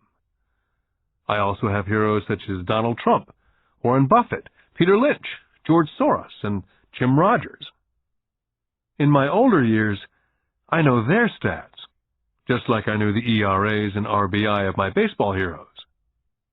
I follow what Warren Buffett invests in and read anything I can about his point of view on the market. I read Peter Lynch's book to understand how he chooses stocks. And I read about Donald Trump, trying to find out how he negotiates and puts deals together. Just as I was not me when I was up to bat, when I'm in the market or I'm negotiating a deal, I am subconsciously acting with the bravado of Trump. Or when analyzing a trend, I look at it as though Peter Lynch were doing it. By having heroes, we tap into a tremendous source of raw genius. But heroes do more than simply inspire us. Heroes make things look easy. It's the making it look easy that convinces us to want to be just like them. If they can do it, so can I. Step number 10. Teach and you shall receive. Both of my dads were teachers. My rich dad taught me a lesson I've carried all my life, and that was the necessity of being charitable or giving. My educated dad gave a lot by the way of time and knowledge, but almost never gave money. As I said, he usually said that he would give when he had some extra money. Of course, there was rarely any extra. My rich dad gave money as well as education. He believed firmly in tithing. If you want something, you first need to give, he would always say. When he was short of money, he simply gave money to his church or to his favorite charity. If I could leave one single idea with you, it's that idea. Whenever you feel short or in need of something, give what you want first, and it will come back in buckets. That's true for money, a smile, love, friendship. I know it's often the last thing a person may want to do, but it's always worked for me. I just trust that the principle of reciprocity is true, and I give what I want. My rich dad would often say, poor people are more greedy than rich people. He would explain that if a person was rich, that person was providing something that other people wanted. In my life, over all these years, whenever I felt needy or short of money or short of help, I simply went out and found in my heart what I wanted and decided to give it first. And when I gave, it always came back. It reminds me of the story of the guy sitting with firewood in his arms on a cold, freezing night, and he's yelling at the pot-bellied stove, "When you give me some heat, then I'll put some wood in." And when it comes to money, love, happiness, sales, and contacts, all one needs to remember is first to give what you want, and it will come back in droves. My poor dad taught teachers, and he became a master teacher. My rich dad always taught young people his way of doing business. In retrospect, it was their generosity with what they knew that made them smarter. There are powers in this world that are much smarter than we are. You can get there on your own, but it's easier with the help of the powers that be. All you need to be is generous with what you have, and the powers will be generous with you. Take action. All of you were given two great gifts, your mind and your time. It is up to you to do what you please with both. With each dollar bill that enters your hand, you and only you have the power to determine your destiny. Spend it foolishly, you choose to be poor. Spend it on liabilities, you join the middle class. Invest it in your mind and learn how to acquire assets, and you will be choosing wealth as your goal and your future. The choice is yours and only yours.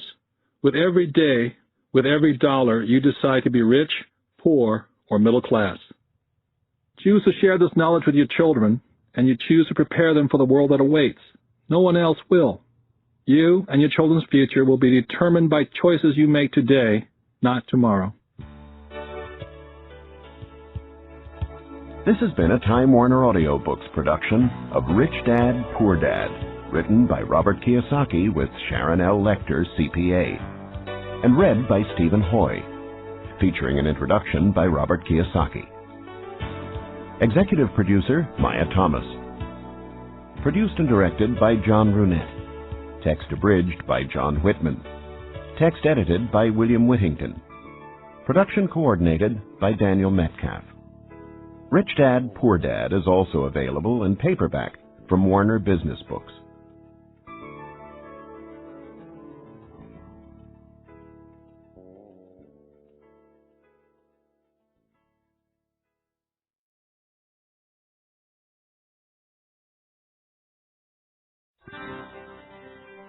Here's a sample from audio bestseller Rich Dad's Cash Flow Quadrant, a guide to financial freedom, written by Robert T. Kiyosaki with Sharon L. Lecter, CPA.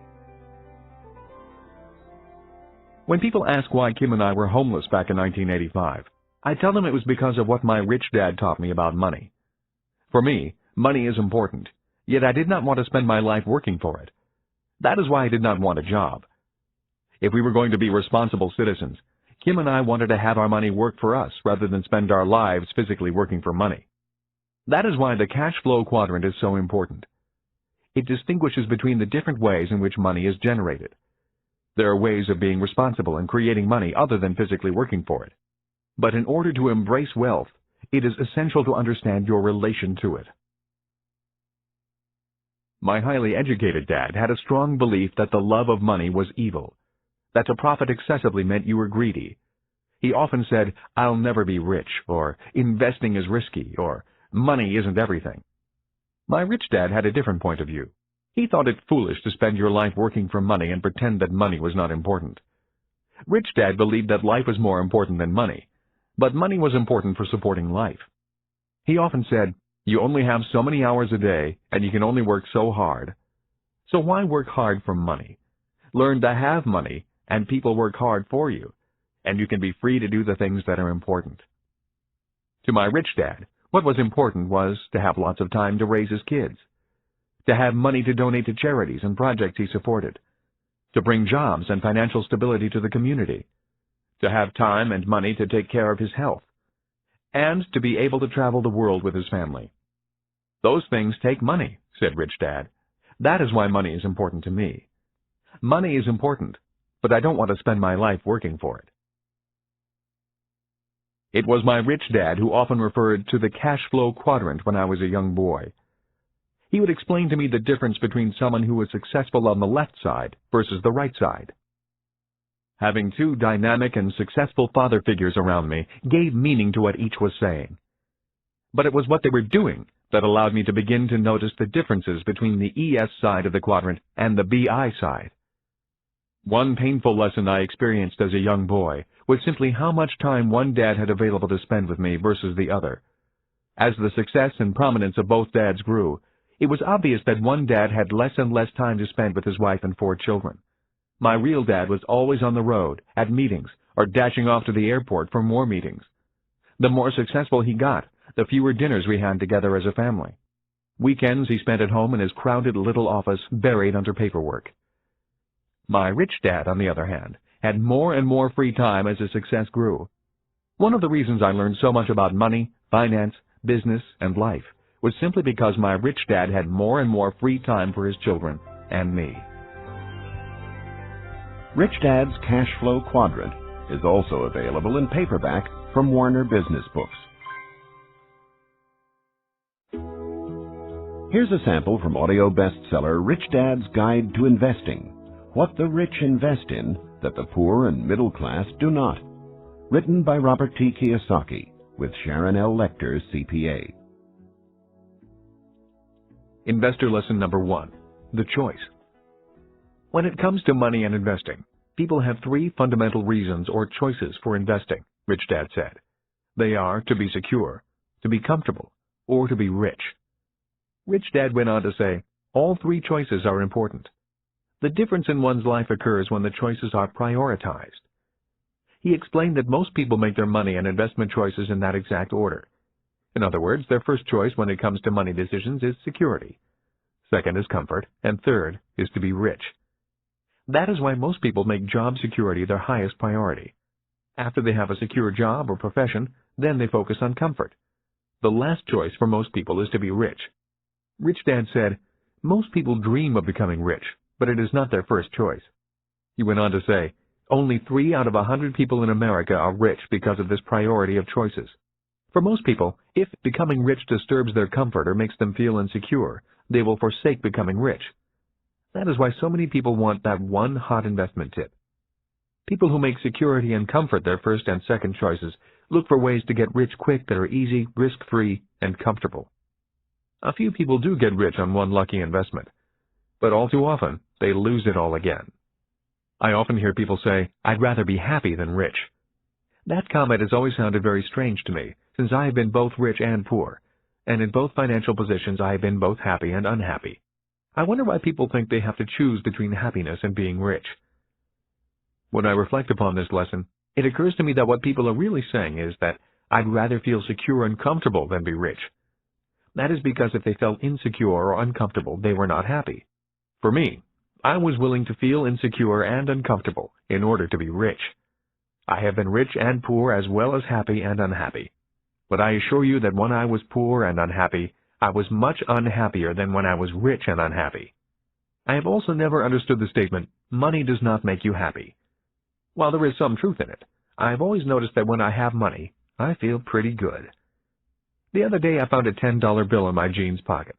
Even though it was only $10, it felt great finding it. Receiving money has always felt better than receiving a bill for money I owe. At least that is my experience with money. I feel happy when it comes in and sad when it leaves me. That day, I put my priorities in this order. First, to be rich, then to be comfortable, and finally, to be secure. Rich Dad's Guide to Investing is also available in paperback from Warner Business Books.